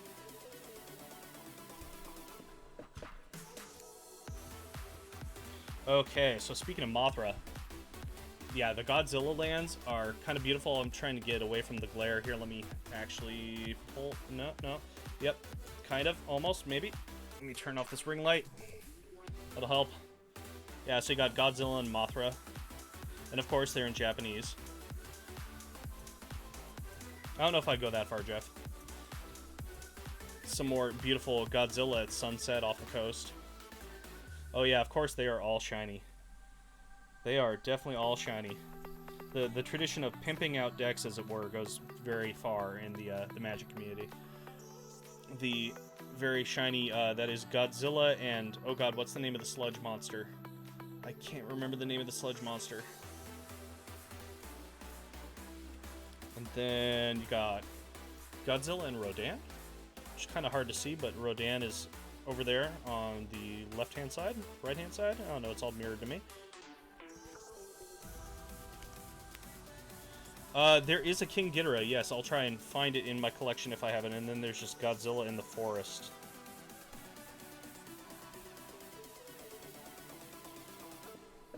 Yeah, I'm actually very happy with how they turned out. My one problem with the version of that, of course, as per usual, they did show up a little bit crinkled because they like to have their nice, they really like their curled foils. So let's go ahead and go to standard here. Let's look for Luminous Broodmoth to see if I have. Yes, there we go. There is the Mothra variant, which is pretty cool. And then looking at the regular variant of this, it's just this giant moth. Yeah, a lot of people that don't even play Magic were collecting these just because they were cool Godzilla cards. So the other one that I'm looking up is Illuna. Is Ghidorah. There is King Ghidorah himself. Mothra tattoo, that is awesome. I still don't have any tattoos. I've thought about it. Definitely thought about getting the you know, chef's knife down one arm and something music related down another arm. And but yeah, you got King Ghidorah. Let's just go to all sorts of alt arts and go to Ikoria. Okay, so let's see what other Godzilla stuff I have in here. Don't have a lot of it unlocked, unfortunately.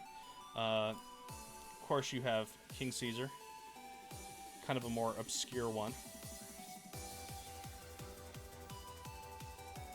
And then Baby Godzilla.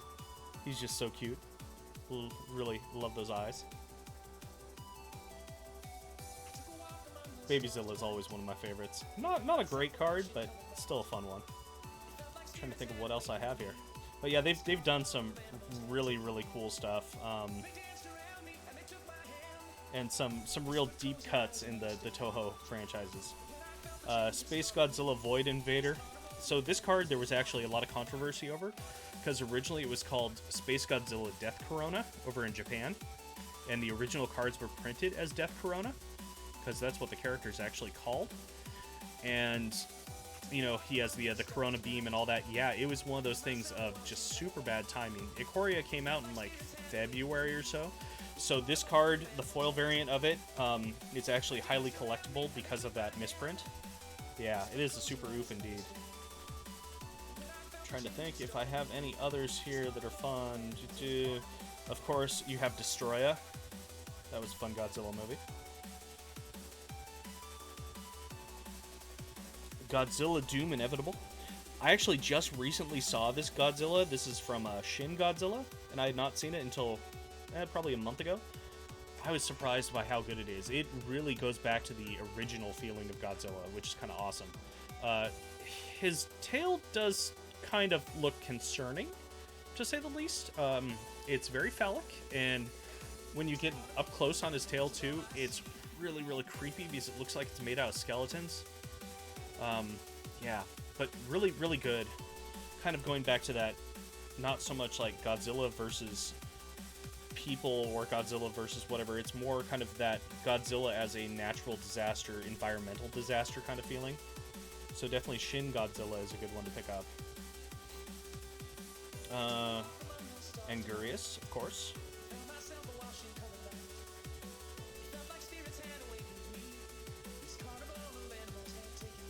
Yeah, pretty much. I mean, the more I'm thinking about it, the more it makes sense. Sadly enough, Gigan had a pretty cool one. Even though he looks a little bit better than his normal plastic suit would look, to say the least. Because he was always one of those Godzilla suits that was very low budget, very low everything. I'm trying to think of other random fun Godzilla ones that I had. Oh yeah, here's the other King Caesar. And then BioQuartz Godzilla. Speaking of more random space Godzillas. I mean, a lot of them are, yes, but then they started going on this very strange path of, hey, let's introduce the fact that they're like aliens and everything is aliens, and yeah, like that period of 80s and 90s Godzilla was real weird. Biolante, that's a really cool art. It's a really, really cool art. Which, you know, they still had those themes of, hey, people are the issue, and we're destroying. There's Mothra's Great Cocoon. That one's really cool. People are destroying the Earth, but yeah, they went down some strange paths. I forget what that period is referred to as, because Godzilla, of course, has his different periods that he's gone through, and Mechagodzilla, of course. I'm gonna go ahead and discard that and get back to the draft. Yeah, they've put out some really fun stuff. Definitely some really fun stuff. Yeah, of course.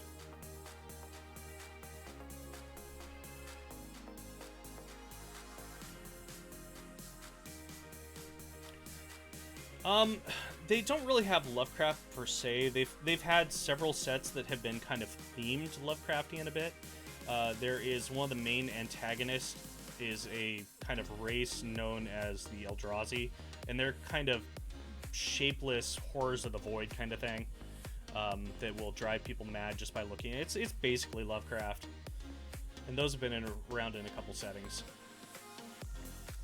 And of course, a lot of the magic art that's been done throughout history is very evocative of Lovecraft in its own way. You have a lot of Brahm and H.R. Geiger and things like that. You know, I kind of like all these cards, so I'm going to take them all. We'll show them that I'm taking Forest, though.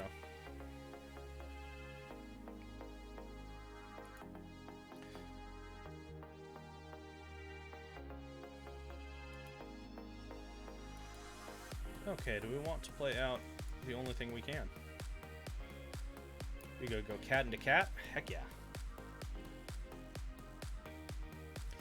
There have been various backstories. The nice thing is each set basically goes to a new plane of existence or a new world, so they can change the setting every single time. So it kind of makes for almost an infinite number of plot lines. There are some definite through lines going on, but it's perfect. I mean, they've been doing it for 25 plus years, and the story originally was all pretty much on the same plane for the first, like, I don't know, 6-7 years while they were still on Dominaria, and things have changed. There have been earth-shattering things. There have been things that have ripped the planes apart, things that kind of condensed the multiverse, as it were, and then things that made the multiverse bigger. So it's kind of gone all over the place. Yeah, Roaring 20s one would be a lot of fun. Oh, our opponent's giving us GG already. I'm not going to say it quite yet, just because that's a bit early. There was a plane that recently we went to that was very steampunk, which had these really cool inventions, which were special cards that were given an extra special shiny thing. And then there was actually just an event recently too that kind of brought all those things to a head together. And yeah, Kaladesh. And they had this thing that basically they had been working on this one big bad for a while, kind of a Thanos thing. You know, they were doing their Marvel Comics Universe thing at the exact same time. I can't speak right now. That Marvel was doing theirs. So when Endgame came out, Magic did their own set that was basically Endgame the set. And there was this big old powerful dragon that was like trying to destroy everything. And yeah, it was literally Avengers at the same time. They had all the main characters are usually what are known as planeswalkers, or people that can walk between the planes. And they're, you know, really powerful, really magical, whatever. And it was a whole bunch of them coming together to try and beat, you know, this one dragon planeswalker that had basically enslaved a bunch of other planeswalkers. Yeah, it was a thing. I'm kind of glad it's over. Because that storyline, while it was fun to begin with... Okay, we're definitely... Sorry, friend. Yep, that was GG. Good game. Man, I started drafting this cat deck as kind of a meme. Apparently it's doing okay. But yeah, it'll be really interesting. They have been... Some of their creativity has gone a little bit downhill because they keep going back to the same planes over and over again, which some of them are fan favorites. But at the same time, like the next set, we're going back to Zendikar for the third time, which Zendikar is a plane where basically the whole place is alive with like elemental magic. So there are a lot of elementals going on.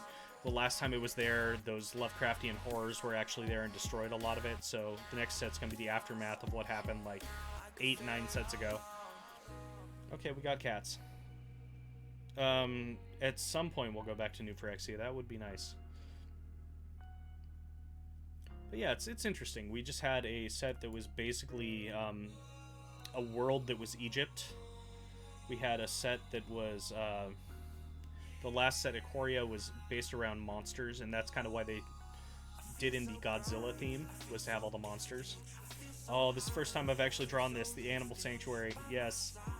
This card is really bad, but it works with cats and dogs.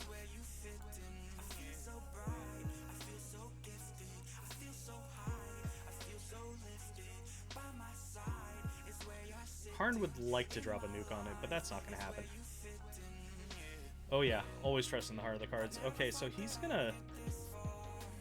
Okay, so the question is our opponent baiting us? If our opponent is baiting us, I'm willing to take this trade, because that's just hilarious. And this actually... Okay, he actually has it. So that wasn't an oops, so our opponent is actually lying and baiting us. Okay, now I know what to do with this opponent.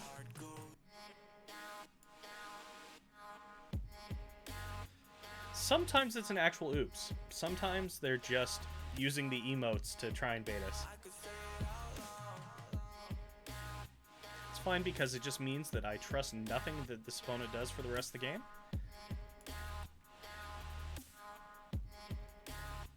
Yeah, I don't know if that was actually spacebar spam. I'm gonna say it probably wasn't.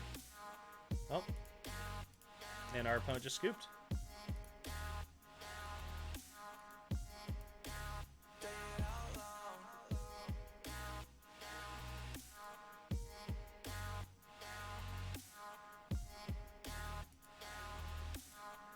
Alright, one more in this, and then I will get things going here for some Brawl.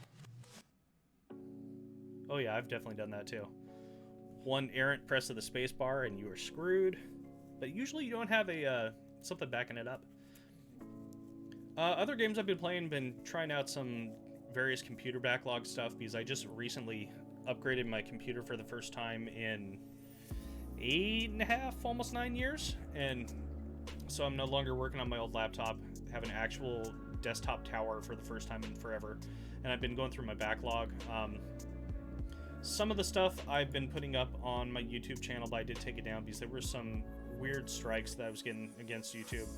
I did a playthrough of Jazz Punk. I did a playthrough of Super Hot. I did a playthrough of Frog Fractions, and that beautiful new hat that he has. Let me tell you, if you haven't played Frog Fractions in a while, there's a DLC for Hop to get a beautiful new hat. That hat is such a good thing. Oh, you're a little bit late, dog.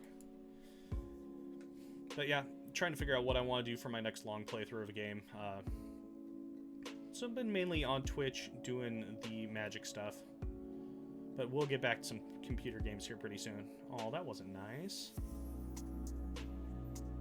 And just going through the old backlog. Play out this slow guy.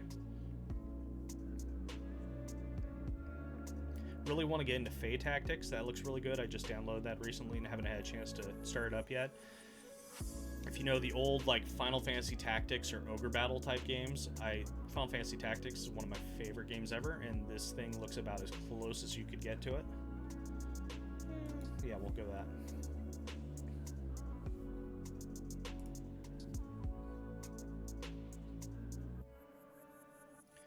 At one time, I was thinking about streaming some Doki Doki Literature Club because I haven't played that yet. I've heard some things, so I might get around to that, but that might be a not all ages stream. Oh yeah, the resource survival games are always good. Man, this opponent is coming hard. Yeah, for those of you that don't know what Doki Doki Literature Club is, it's a visual novel, and that's all I'm going to say about it. It is, one could say, the most visual novel, at least from what I've heard.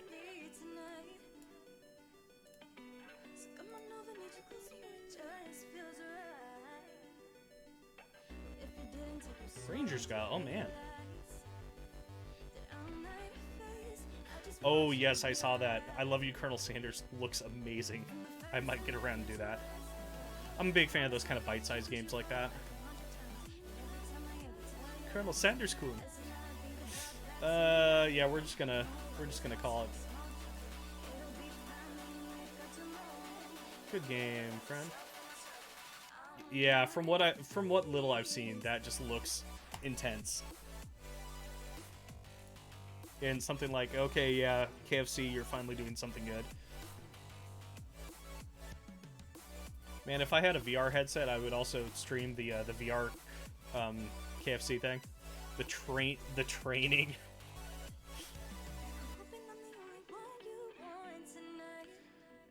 Really wish that Mortal Shell, that's a game I'm really looking forward to playing, but it's only on Epic right now, which is kind of annoying. I don't really support the platform. It's a Dark Souls variant that looks really good.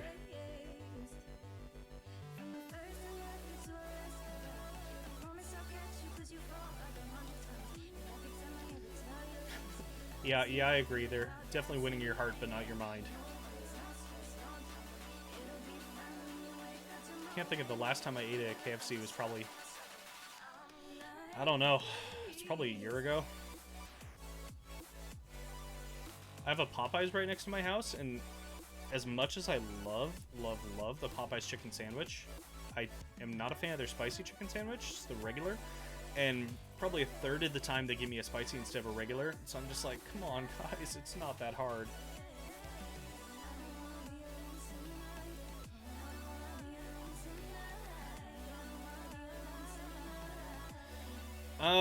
Not really a huge fan of Chick-fil-A. Their sandwiches are okay, but between Franny and I not feeling so great about their personal politics, yeah, I'd rather not support it. That, and it's really creepy when you walk into a Chick-fil-A and you hear over the speakers, it's like, hey, what is this music? Is this a nursery rhyme? Oh wait, no, it's like a children's hymn. What's going on here? Something about that just rubs me the wrong way, and it's like, I'm a religious person, but at the same time, that's just, yeah, not doing it for me. Yes, they do that. Okay, we didn't get any blocks there. We're not going to pump. We just want to play the Sabretooth again. Which, believe me, I do really like Chick-fil-A's, their waffle fries are real good. The sauce, real good. Always making me discard. Get rid of the chorus or get rid of the planes. Chicken sandwiches, they're pretty good, but Popeyes ones I just think are so much better. If you get them hot and eat them right away, those Popeyes chicken sandwiches are about the best thing on earth. But that's a big if.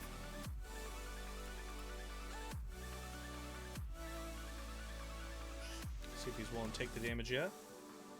No blocks, no blocks.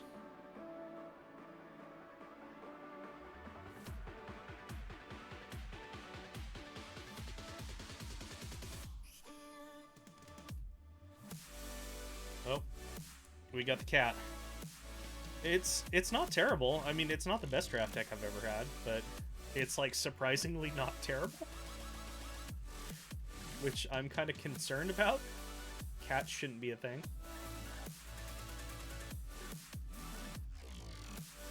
Like, I really wasn't even trying to draft this. This was literally, okay, is a card a cat, or does it say cat on it? I have to take it if that's the case. Okay, Sublime Epiphany is pretty good there. If it's one of those things, I have to take it. Otherwise, yeah, just take the best cards available. Oh, that's annoying. Do I play Drowsy? Yeah, let's play Drowsy. Man, it's weird. I've been coming across a lot of decks that have Sublime Epiphanies lately. Like, probably... my last draft I did, I probably played against 3 other decks that had blue and Sublime Epiphany. I never get the card. It's really, really good, but I never get it.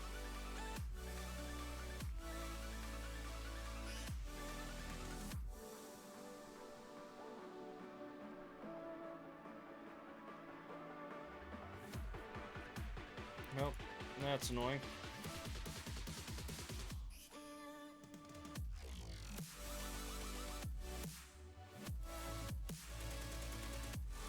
Pick 3, so that means you didn't have people drafting blue right next to you. Should you have a kill spell? Probably has a kill spell. Probably should have played this Sabertooth first. But that's okay, because we actually get to use this Animal Sanctuary to have this Bosri's Alphalite just stay alive. Oh, okay. Our opponent's in a little bit of trouble.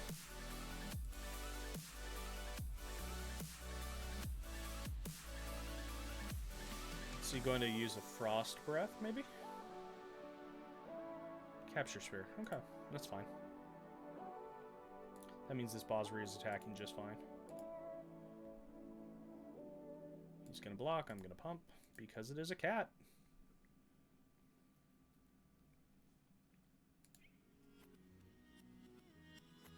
Ooh, that's terrifying. That's actually just terrifying. Okay. Nice thing is pretty much anything I do is going to kill him if I have one attacker come through, and this kind of fixes problems.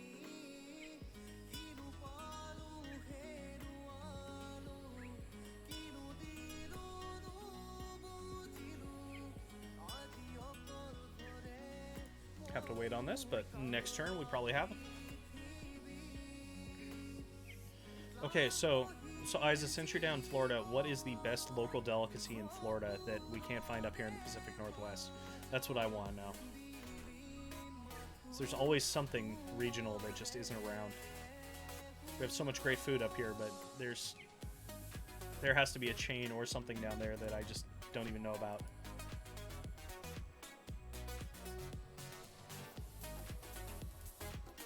Oh, yeah, that would kind of put a kibosh on that. Quarantine sucks. Ugh. The actual worst.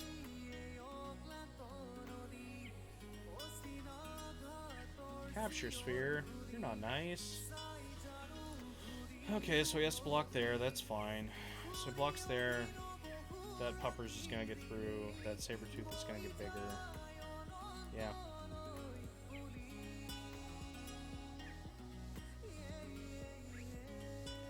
I have no clue what Jamaican flower is, Jeff. He made the wrong block. Oh, good game to our opponent.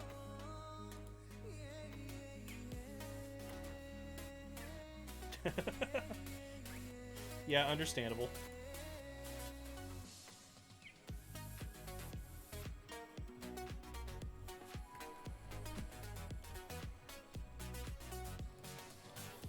Yeah, I was like, okay, you made the wrong blocks there, buddy. Sure. So that wasn't a terrible deck. Let's go ahead and open these packs, see what we got.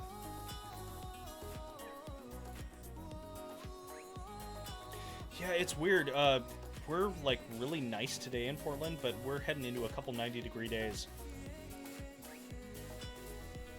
which hopefully will be our last before... I mean, I really miss the rain myself. This card is really fun. Lets you draw a lot, gives you a lot of mana. Ah, I see, Jeff, I see. Gargaroth, don't mind having a second one of those. Didn't have my playset yet. Let's see what else we can hear. Veto, always good. Veto's going to be a lot of fun going forward. And the best thing you can get, a wild card.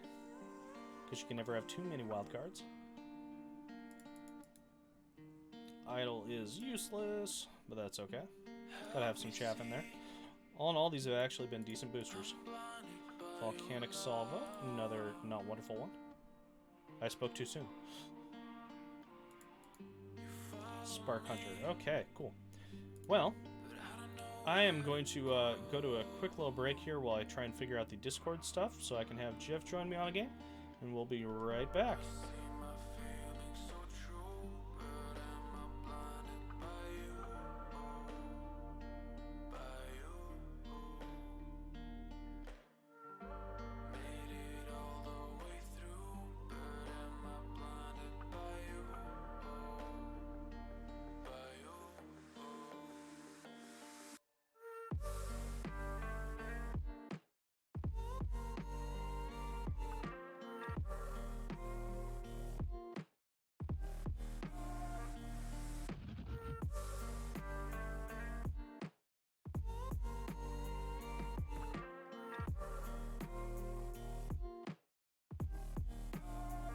Alright, we're back. Hopefully this works for Discord.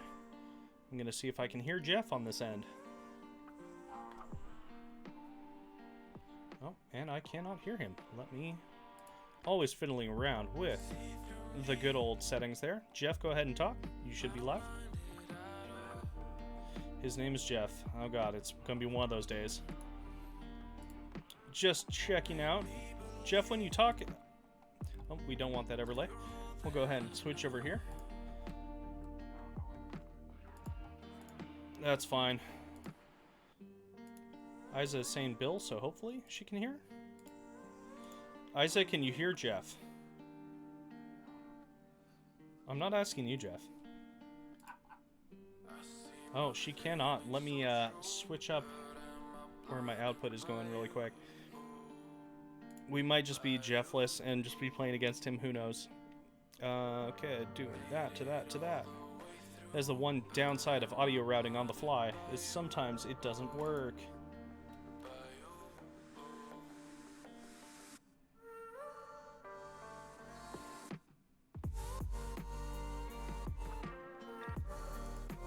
Free Jeff.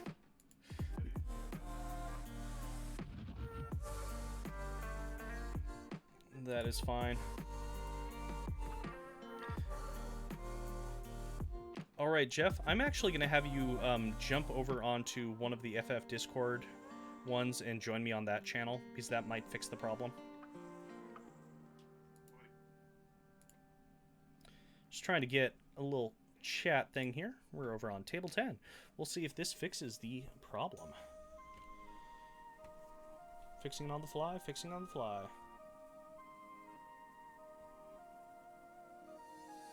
Just gotta wait for El Jefe to join me.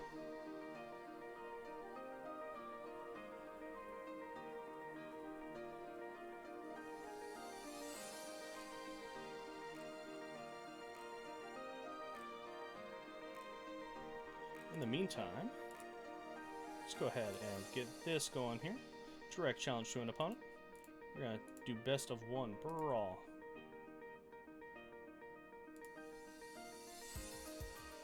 Send him a message.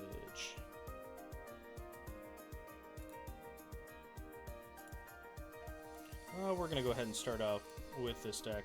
This is a Shrines deck. Yeah, we're going to attempt to.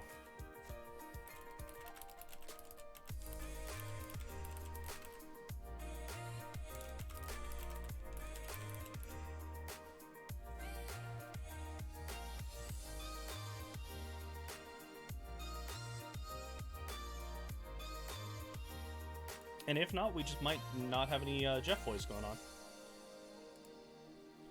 Ooh, he's playing Luris? Interesting.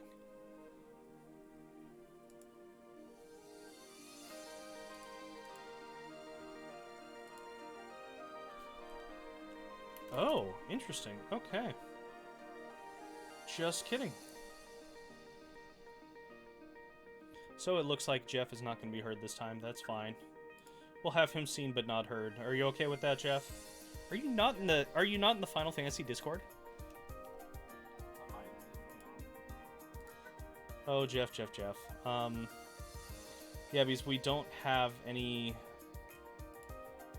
there's a general chat in the Magic Discord.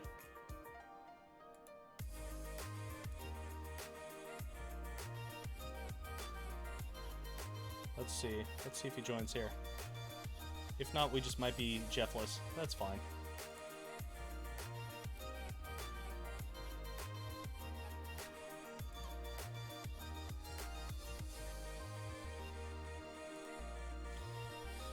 Yep, it looks like we're just gonna be Jeffless on the stream. Wah, wah, wah. Jeff, I can hear you, but stream won't be able to hear you. So that is going to be the way of it. I'll be a mad person talking to myself, you know, the normal.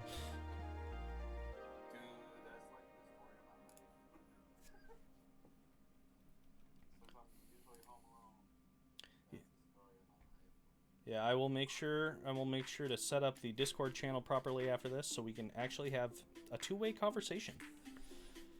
Yes, the ambient music, good old Spotify Twitch safe playlists. Every once in a while something comes on that's a little bit weird, but you know, it's fine for playing, just in the background. We could turn on a little bit of gameplay audio too from here. Just have the random weird sound effects going on.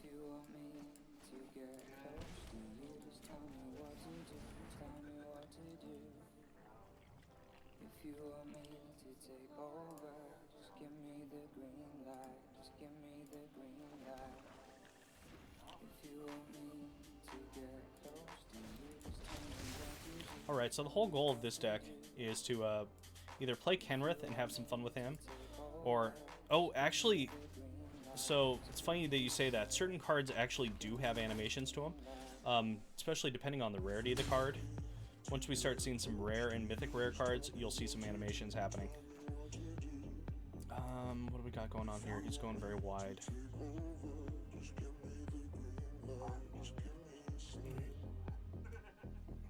Jeff, you were going wide enough. So like Ashiok, we should get some kind of animation out of. Oh, no, didn't get an animation. But certain cards there definitely will be. I mean, Jeff is stream sniping me because he's watching the stream at the same time, so... Oh, he says he's not. I don't believe him, but that's fine.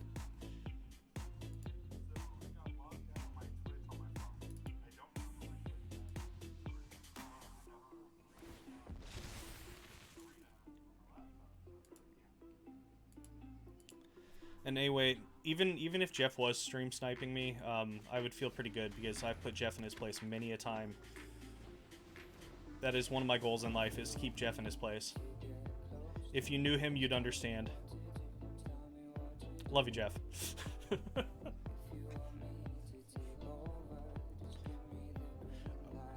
Around the card shop, I'm kind of the local bully.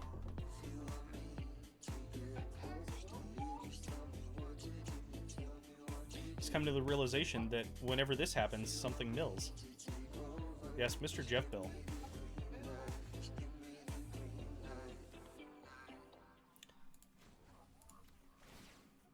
I'm being called a horrible person. Yes, this is probably true. This is probably very true. What do we want to do here? Don't want to play that yet. Let's go ahead and throw out a temple. A little game store called Epic Gaming PDX over in Oak Grove. Currently, the shop is not really open for any of the fun tabletop stuff, but sales are still happening and all that. Do I want to throw that out to be eaten?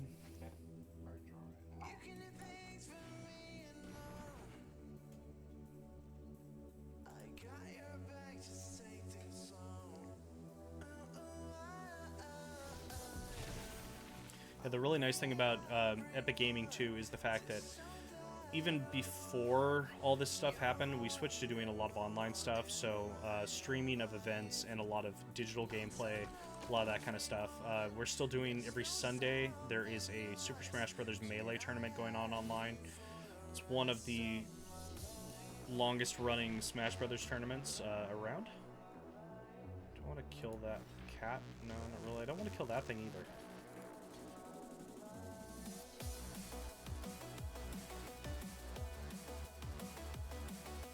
Yeah, I have no clue what's going on with Guardian right now. Since I haven't been downtown in forever, I have no clue how they are weathering the storm.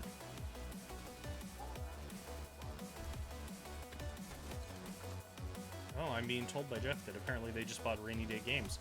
Interesting, because that was purchased by the original owners of Guardian, who then Guardian shut down. Yeah, it's a whole saga. It's a whole saga. Things are weird around here, apparently.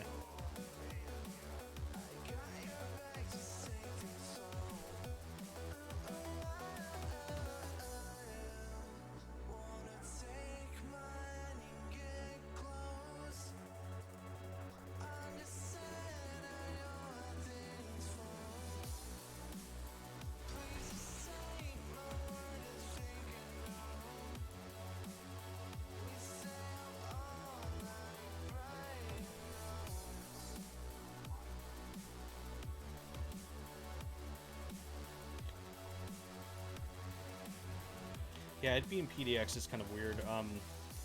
We've had a new place coming in that I'm not sure of the actual progress for it. A place called Mox Boarding House that is connected to Card Kingdom, located up in Seattle area. And we don't really know if Mox has come in and done its thing despite the pandemic. It was supposed to open in December, if I remember correctly.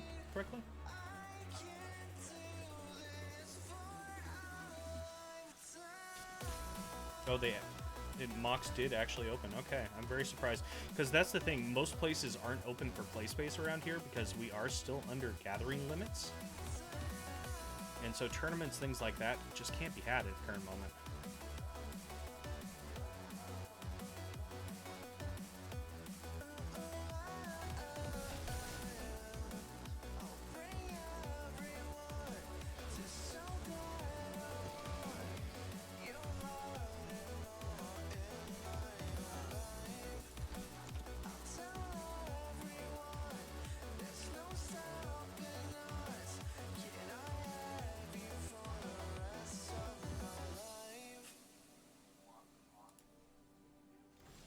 Yeah, Jeff is making a very good point to me that they do have private rooms that you can rent out, which is kind of the only way to make a venue space like that work at the current moment. Oh.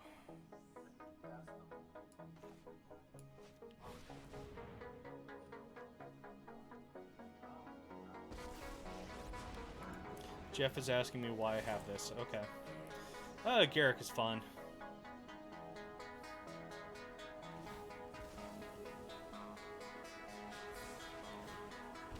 So it's really hilarious. One of the previous sets that came out was... Ooh, Shrine. Yes, please. Was the return of this character. And this character had kind of gone mad. He turned bloodthirsty. He turned hermetic. He was cursed and basically killing everyone around him. Well, he was reintroduced in a recent set. His curse got lifted. And one of the best cinematics, like a trailer for the set, was put out. And the whole trailer was him being attacked by a gingerbread man and some other things. It's great.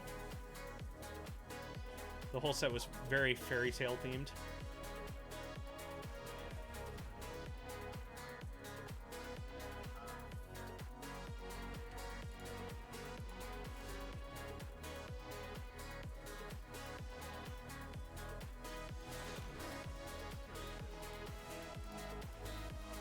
Yes, there is a love lost moment of gingerbread man and gingerbread woman having a very touching moment, and then it goes really haywire.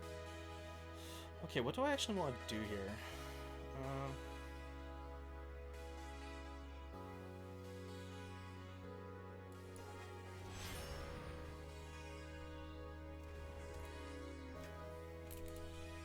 I'll go ahead and drop it in chat.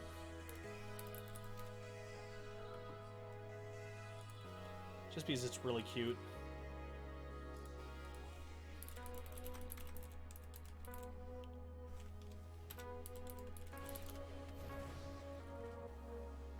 There is the official Magic the Gathering trailer. I will say the little teaser that they put out for the next set. Oh, well, thank you for joining me. It's been great talking to you guys. I miss you. I miss you. Much love across the country. Stay safe out there. And I will chat with you when I can chat with you.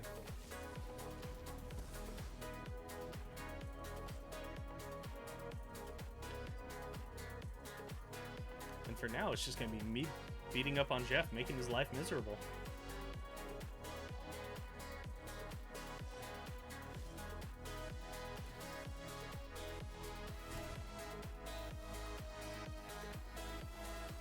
Excellent, excellent. Sounds good.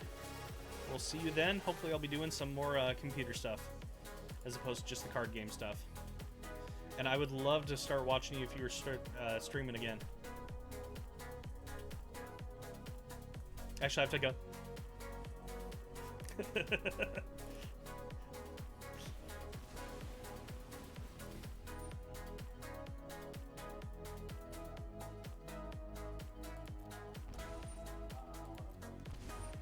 Yeah, I don't blame you, Isa. People are not the greatest. Definitely not the greatest.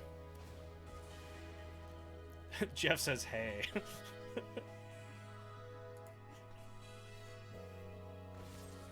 That's why I'm just, talking into the void. It's fine.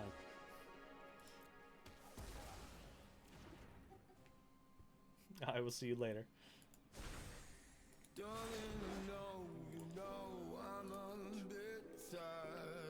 Jeff, don't worry about it. Everything is under control.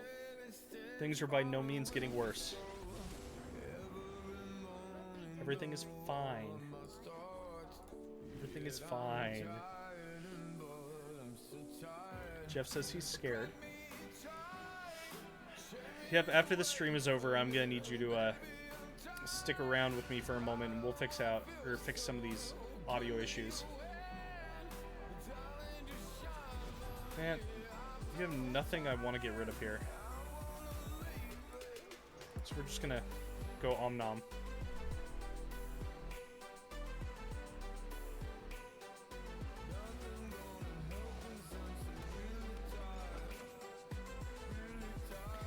As I said previously, my whole goal here is to make Jeff as miserable as possible.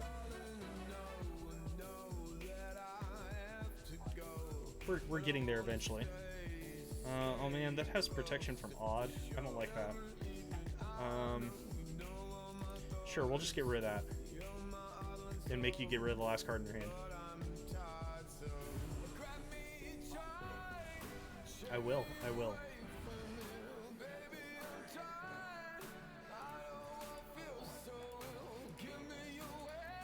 Don't worry about it. Just let it happen. Just let it happen. Okay, D-Spark and... Okay, so all of your answers are going away. So that would have been a good answer. That would have been a good answer.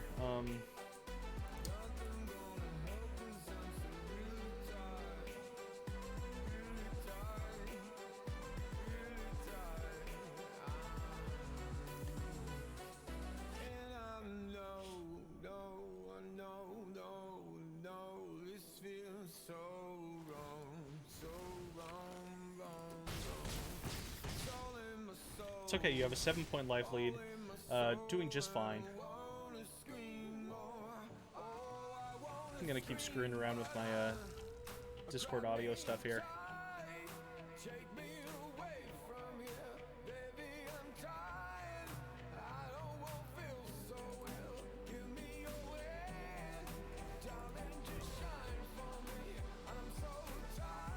Why would you need Kaya's Wrath? That's just gonna give Garrick here a whole bunch of loyalty.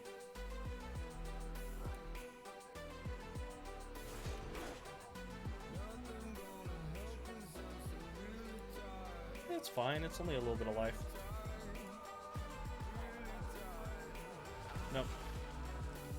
It is not that bad at all. Okay, so this cruel celebrant's definitely gonna be an issue.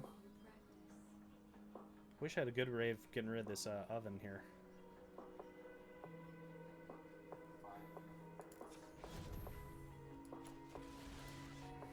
But for the time being, we'll just get rid of this.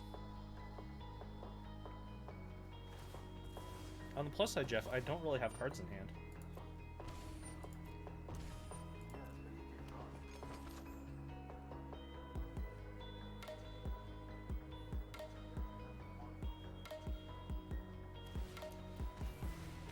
Yeah, that clip does get a little bit dark.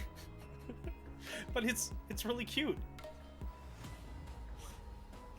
Oh, Isa just watched the trailer. There's hope at the end.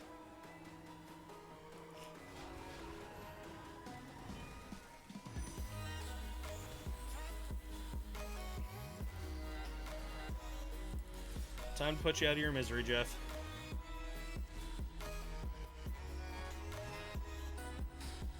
Gotta have conflict to drive storyline, unfortunately. Currently, I have a conflict with Jeff's face. But that conflict will be over very shortly.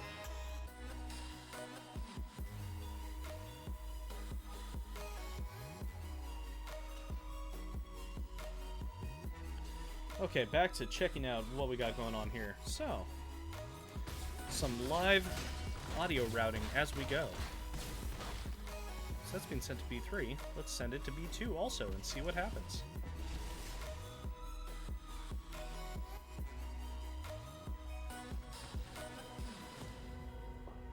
Scooping at 5? Come on. Come on, Jeff.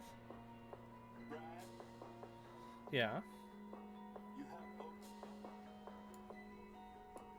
Oh, well, I'm only half paying attention. Screwing around with my soundboard.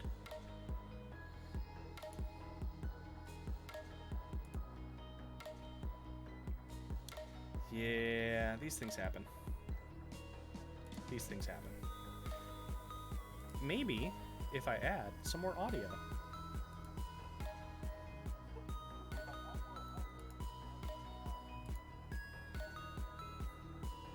Nah. Let's see if this fixes the problem. Go ahead and talk for me there, Jeff. I don't want to die. Okay, I'm seeing some audio on the meters here. Oh, Okay. Isa says she kind of hears it. Kinda? Oh god, someone can actually hear me? This isn't good. Oh, we have a Jeff. Be afraid, No. be very afraid. No! I'm no longer talking to myself. Dad! Alright, Jeff, it's on. You're on the internet, so behave yourself. Yeah, I'm sorry that you hear him. I'm really sorry. This is... Tree keeps cutting out. Wait, all I have to do... Oh crap, it's this deck. All I have to do is just pretend I'm on stream at Epic, right? Yes, pretend you're on stream at Epic. Exactly, Jeff. Isa's asking Huh? if she can cyberbully you. Now, normally I would say cyberbullying is bad. We should avoid it. Hey, But considering this Hey. is Jeff, I think that is just fine. why? We have one of those relationships of it's very much, you know, give each other crap all the time. But it's, Yeah. it's the fun way, you know? This We is try fun? not to get too dark. He's like, fun? What is this fun you speak of? This isn't fun. Oh, you're playing Shoe Lane. Okay. Shoe Lane seems I don't- aggressive. I don't know what 2-lane deck this is. This is either the one with the mana base or the one with only basics. Okay. So far I'm seeing basics. And that's why I'm scared. It's okay, Jeff. You're pretty basic. Ooh. Speaking of cyberbullying. We just like to have fun around here. Okay. Now, question is, what do we want to do with this? That's We what they want call them. to go ahead and, yep. Let's advance the board state. Look at the top 4. Why would you want to do that? Oh no, Jeff is louder than me. I don't like that at all. No, cool. I actually got field runes. That's what I So- get for not changing my audio there. Let me give him a nice little tune down on the audio. Hopefully this doesn't get rid of him entirely. Please do. Yeah, you're still peaking pretty hard there, Jeff. I'm sorry. I just have a loud voice. This is true. You have always been a loud one. Jeff is one of those types that you can hear him from across the room. He announces his presence. Oh. Oh. I'm sorry. Can actually... Yes, he can project, and he doesn't ever mean to project. He just does. Yeah. That's why I was a kid. We will definitely take this Elspeth Conquers Death, and we'll use it. I don't like Conquer's Death. Why would you do that to my Elspeth, or to my champion? Just because that's the way of it sometimes. That's the way the cookie crumbles? Yep. Okay, so the secret to True Lane is you need to kill it as many times as you can, because every time you kill it, it costs more, and eventually he just can't pay for it. So that's what we're doing this game. Sorry, True Lane, but you're dying a lot. I'm gonna take this all the glitters pretty gladly. Hope we don't have to worry about any counter spells here. What's a counterspell? Exactly. I have one blue, dude. What can I play? I mean, it looks like you have 3. I don't know, you could play Miscast. What's or that? Spell Pierce? That's in... Is that in Brawl? I mean, technically, if you're doing friendly Brawl, anything's available that's on the client. It's fun. When I've been playing against Kevin on the Epic stream, he's been playing decks that just have everything, whereas I've been doing the actual Brawl cards. So his decks are slightly better than mine, kind of. Or at least they have better availabilities. I'll just leave that. Man. Talk to you later, Azza. Thassa's Oracle. Okay, okay. Let's see what you're doing here. That's pretty solid. I think I'd rather have that. Jeff, stop getting good things. Don't worry, it's not that good. I mean, I'm just happy that your Elspeth Conquers Death didn't get anything. Why would you do that to me? Yeah, it didn't get anything yet. Why would I do that to you? Because that's my job, remember? No, it's not. Your job is to nurture me. Nurture. And watch me grow. Nurture, he says. Okay. How do we best nurture?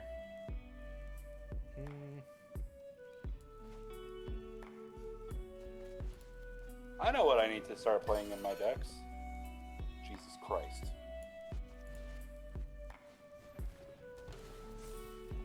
Sorry, I'm just trying to nurture you. Nurture your face. Yeah.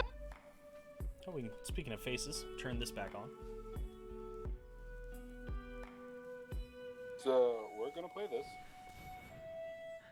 We're gonna say even. Man, you really like that card. I do. I try and play it in most of my ways. Joke's on you, most of my removal in this deck is odd.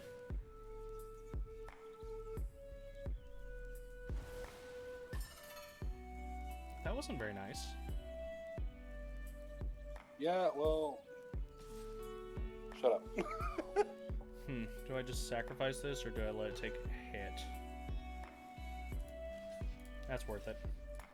Want to keep it alive. Honestly, I don't really care about that. It was mostly so that your auras didn't cost one more, or one less. Yeah. So The patterned future appears before me. Speaking of auras, that's a good aura. Yeah, it's not a bad one.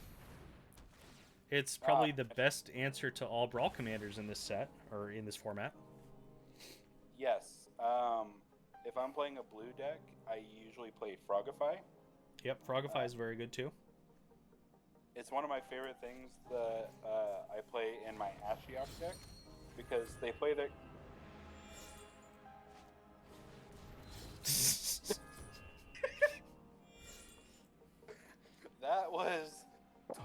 on purpose. Yes, totally on purpose.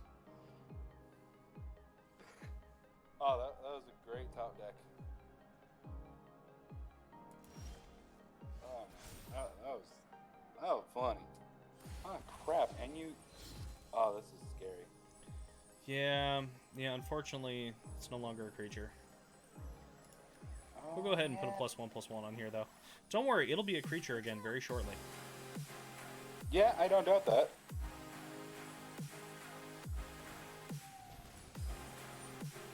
Oh, that's not nice, Jeff. It's not nice at all. I just want to have double green. Oh, I just got Moto tapped. Yeah. So I tried to play that and was hoping it automatically tapped that since it was chosen. Getting card. Yep. Not the case. Yeah, no, I get that. That has happened to me many a time. Yeah, I think this is my only basic stack except... God, Calyx just gets... Oh my gosh. When it's actually hitting, I remember like that first time I played against you, remember it missed like 4 times in a row? Oh yeah, that was an... That game just sucked for you. Yeah. Is what it is. I think I still had the really, really large Destiny Spinner. I'm pretty sure because you took my Destiny Spinner, I can't win this game. Because apparently the way I win against you with this deck is large Destiny Spinners. No, it was the one that let you look at the top card. Oh yeah, that was the one. That's right. Yeah, no, I am not the thing. It's giving up on life. I only drew cards I couldn't play. And your board state was just way too much. It was a little bit scary. So we are gonna go for a different deck, I'm guessing. Wait, what just happened? I said that. I tried to accept it and it was like, no. Nope. Wait. Oh, I did the thing though. Yeah. Yep, I did the thing. We're gonna cancel that. I hate that it doesn't just keep the last one you used. Yeah. It would be better. Let's play Brawl. I accept. We are going to play this.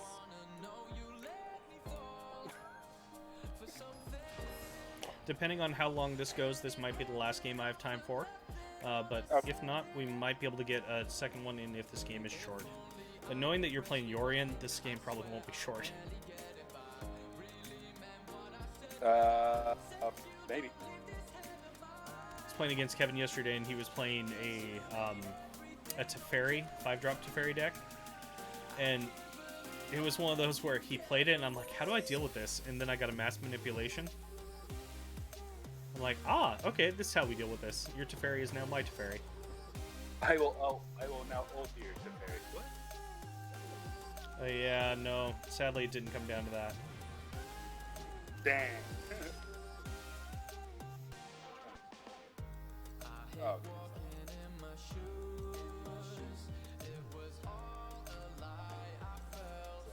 I'm just gonna do this. Ooh, Narset's problem. It's okay, this deck didn't really draw cards. I'm gonna put fear into your eyes. Oh no.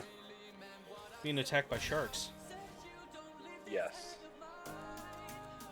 Oh wait. Huh. That was in... Okay. I didn't think. Oh no. Don't worry about it. It's fine. All things are fine. Everything is fine, Jeff. Okay, I won't worry.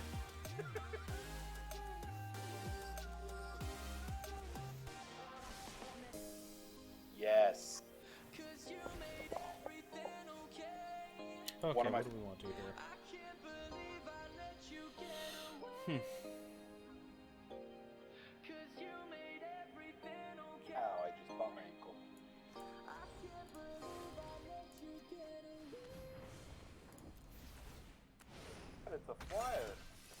hear the bird. I'm trying to think if I have anything new in this Ramos deck that you haven't seen yet. Which I don't think I do. Ooh, this song might be a little bit much for me. Which one? This song going on that you can't hear, it's very special. Okay. It's a bit much for me. Okay, what do we want to do with this? He keeps attacking in the air. I need mana. I'm not doing anything. Lies, all lies. Hey, that's not nice. Yeah, it is. Perfectly fine. Oh yeah, I don't know if I got a chance to except for you're not watching the VOD anymore, or you're not watching the live stream, so I can't actually show you these cards, Jeff. Sad days. Oh, what'd you get? Oh, I was gonna show you the JSS. You know, I'm gonna show it off to the stream regardless because it's a thing of beauty. Because sometimes the beautiful City of Brass Judge Foil. Oh, It's so nice. they are so pretty. City of Brass is classic, wonderful card. I am jealous of that. But that's a beautiful deck. I'm not. You've literally done nothing. Oh Jesus. What's that? Oh Jesus. You're fine. Don't worry about it. Stop. Don't worry about it. Everything is not fine. Oh God, I've got it to double check now. It's fine. You have a Sharknado. I'm like, don't know how to beat the Sharknado.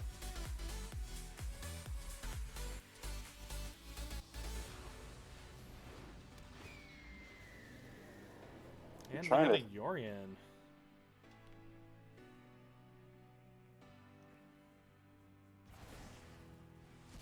I just need to shut down this Phoenix.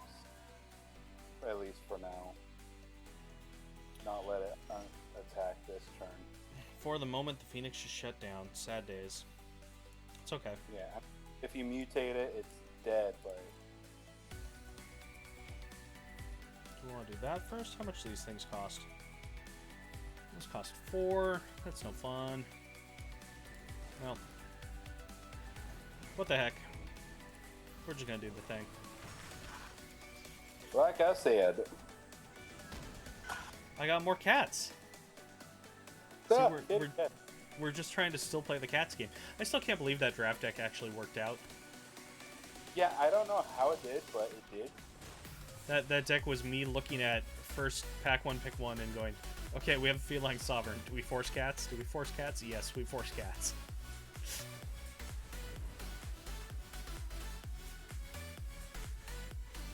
Oh no, Deputy, that's real bad for me.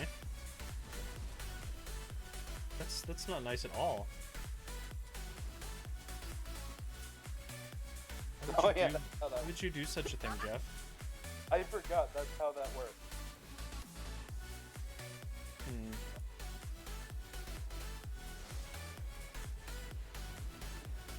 Dramatically. Midnight Reaper. Do you want to attack this crank up? I mean, it's really tempting. You know what? What the hell? Joke's on me, you're gonna take the 2. No. You're like, no, he's dying. Oh, we got the eagle. Ah, crap, I didn't mean to attack with Deputy. Folks, mistakes were made. See, now this is an actual case of accidentally pressing the spacebar, as opposed to that last one was my opponent trying to debate me. If there's anything I've learned about playing against Jeff, he's usually not going to try and debate me. Yeah. Unless there's a fog involved. I always have the fog down. Yep, the fog is always there. Man. And if it's not, it's there the next turn, and you didn't attack me. Yeah.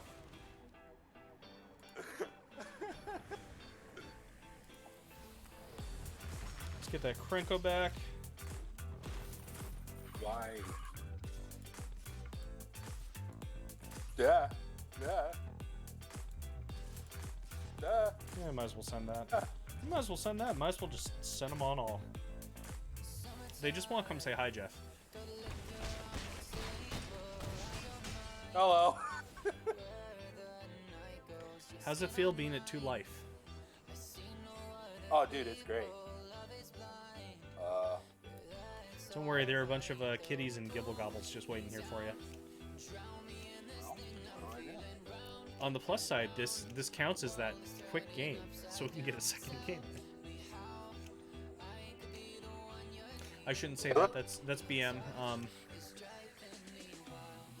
I shouldn't call a game before it's over. We're gonna do that. We're gonna target that, and then we're gonna target me. Oh, speaking of Sublime Epiphany.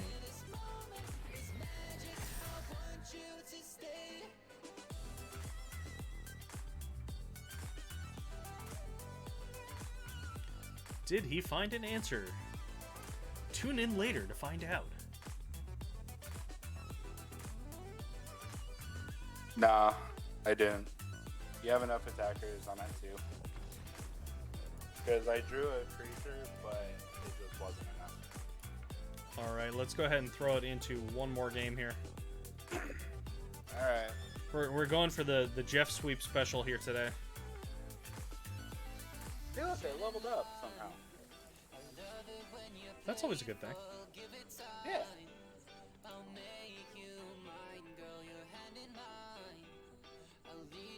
I'm almost at the special puppers. Yeah, go ahead and play that. Yeah, the special puppers on the season pass.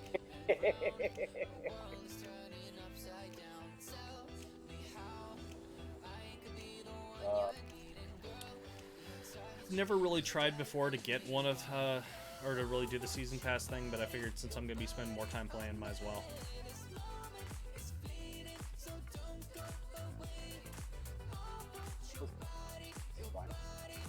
I am a little bit sad when the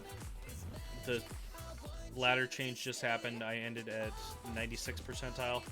I decided I didn't want to grind in that last day.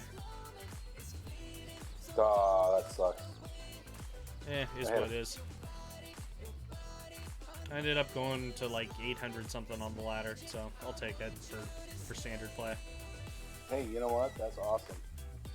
And the fact that I was playing the non-tier 1 decks too for the most part. As good as Sultai is, it's really boring. Oh, this just sucks. This was my best hand that I got. Every other hand was 1 land. And I even... Oh, shit. Ouch. That does suck. This hurts. Yeah, this is a very quick game. Like I said, this is a very quick game. Hey, it's not over till it's over. Well, you have me on a 2-turn clock. How do we make that even faster? Primal Bounty. Yeah, I wish. Or Primal Might, you mean? Yeah, might, whatever. Sadly, I didn't have quite enough mana to actually make it kill you there, though. Yikes.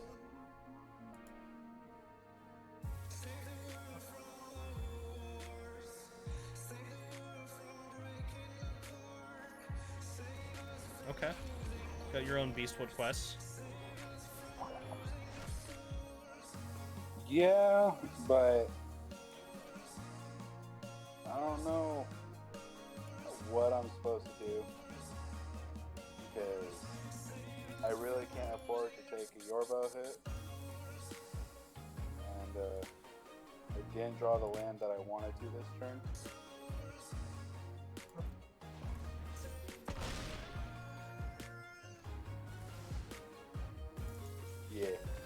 Yeah. Okay, one more quick one. I can go a little bit after 5 here. Okay. Why do you try and be off by 5? Generally, I'm doing my stream time from 2 to 5. Okay. That's kind of the block that I have set aside for myself. Then I need to go on with other things in my... Oh, no, I did the wrong thing again. So then I need to actually, you know, go on with things that need to happen during the day. Things need to happen during the day? Yeah, it's crazy, like cooking dinner and actually having a life. It's weird. We have dinner by 2 p.m. I live with old people. These things happen.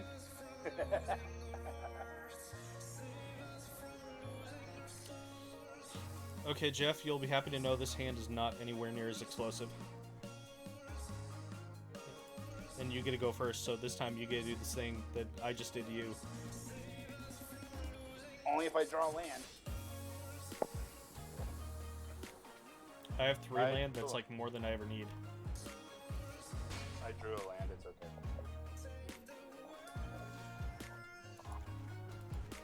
Everything is awesome.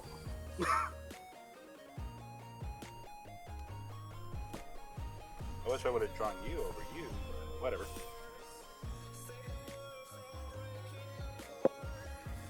I mean, you're just gonna block, so there's no point in that one. Whatever. No, I won't block, it's fine. You get a turn to bash my face in. Hello, Nissa friend.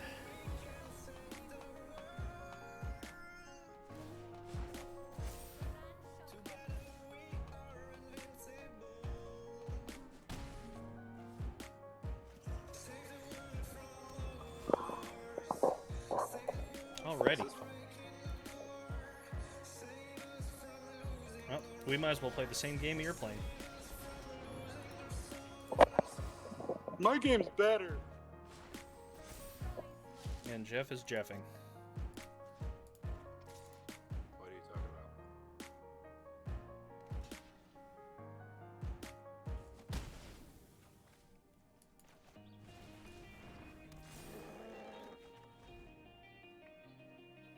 Not the troll. Yep, I'm trolling you. I'm trolling. We already established this earlier, Jeff. Oh, so Joel decided to build Shapeshifter Tribal, but we're gonna call it Troll Tribal because it's gonna have one troll. Okay. And we're gonna go to Kevin and say that, I think, and just be like, haha, we have Troll Tribal. And we'll see what his reaction is. Sure, it'll be quite special. Usually is.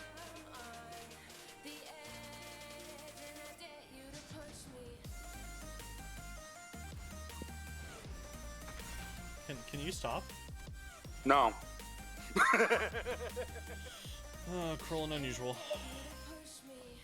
Hey. Actually, let's not do that yet. Oh yeah, also, within the next couple of years, I'm planning on bringing the OG Booger back. The OG Booger. Yeah.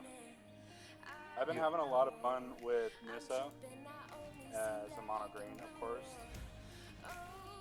And, oh wow, you just have all the card draw right now. Yeah, we're going a little bit wide. It's the only way I'm going to stay in this is to outdraw you. Oh, Okay. Yeah. Because you have the active Nissa and my Nissa's dead, so yeah, that's... okay. Why didn't you mutate? Don't need to. But you should have. Free value, Jeff. Free value. I don't get the card draw. Well, no, from the Sterix? Oh yeah, I forgot about that.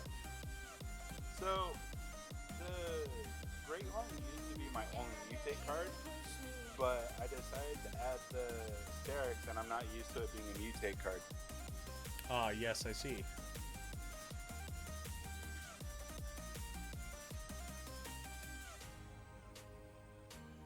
Well, I'm just gonna sit here and say ouch. Okay, cool. There's not much else I can do about this big scary 10-10 trampler. And all my things seem to die.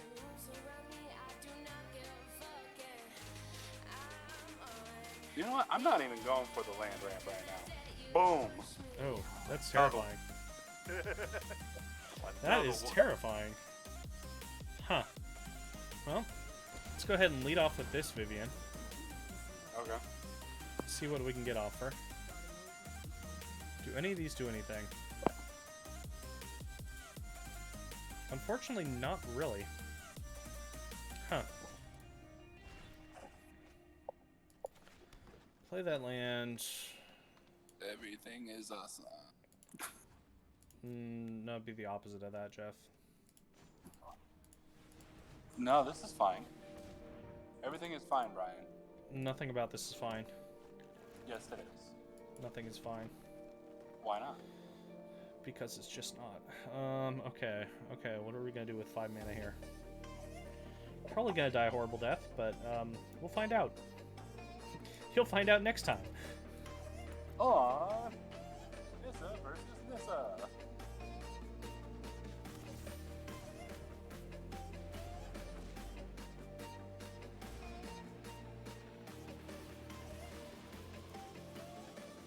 Oh no, he emblemed. Maybe.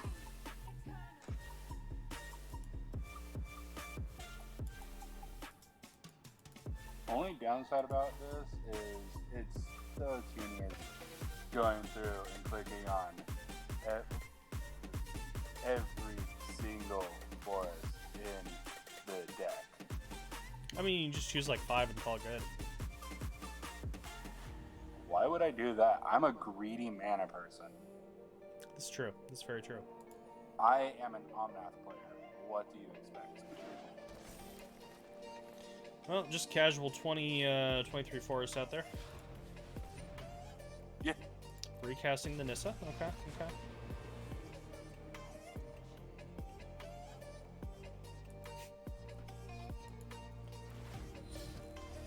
Looks like Jeff is going to beat the streak here.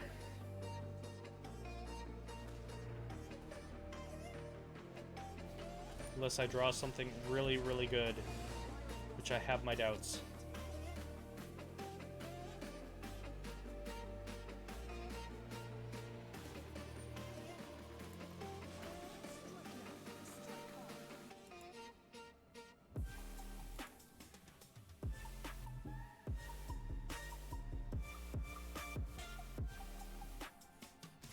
I'm a little bit afraid. I need an adult. I am an adult. That is a goddamn lie, and you know it.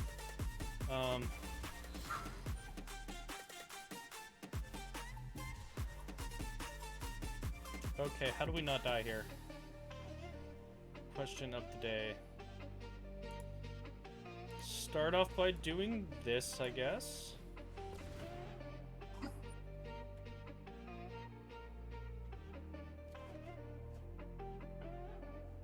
Okay, that first card won't do it. Joke's on you, you can't attack with it. Yeah, I don't care. You're like, it's just a flex. So, funny thing, the card that I just drew, Questing Beast. Yeah. Ah, good times. Okay, so, I'm sorry, Azusa, you're dying a horrible death. The giant just wants Yep. to hug you. Yep. And, yep, and, yep, I'm very dead. I'm very, very, very dead.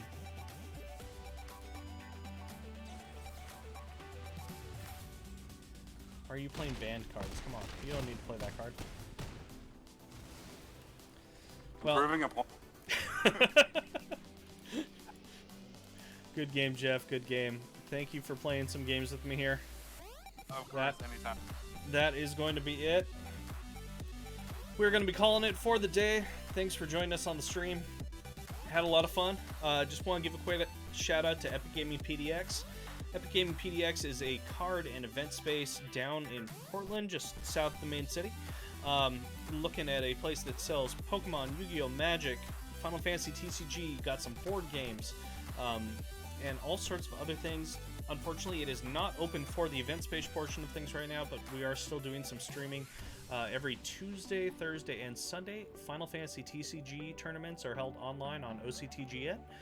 Those are being done out on the Epic Gaming Twitch, YouTube, and Facebook channels. Same with on Sundays are going to be Smash Brothers Melee. If you like some Smash Brothers Melee, want to play against some absolute killers over on the online play, we have that online play up and running every Sunday. Otherwise, that is going to do it. If you like what you saw today, feel free, throw that like, throw that subscribe. You can find me over at Mtga 2020 on Twitch, over on YouTube, and over on Twitter. That is going to do it for the day. Thank you for joining me.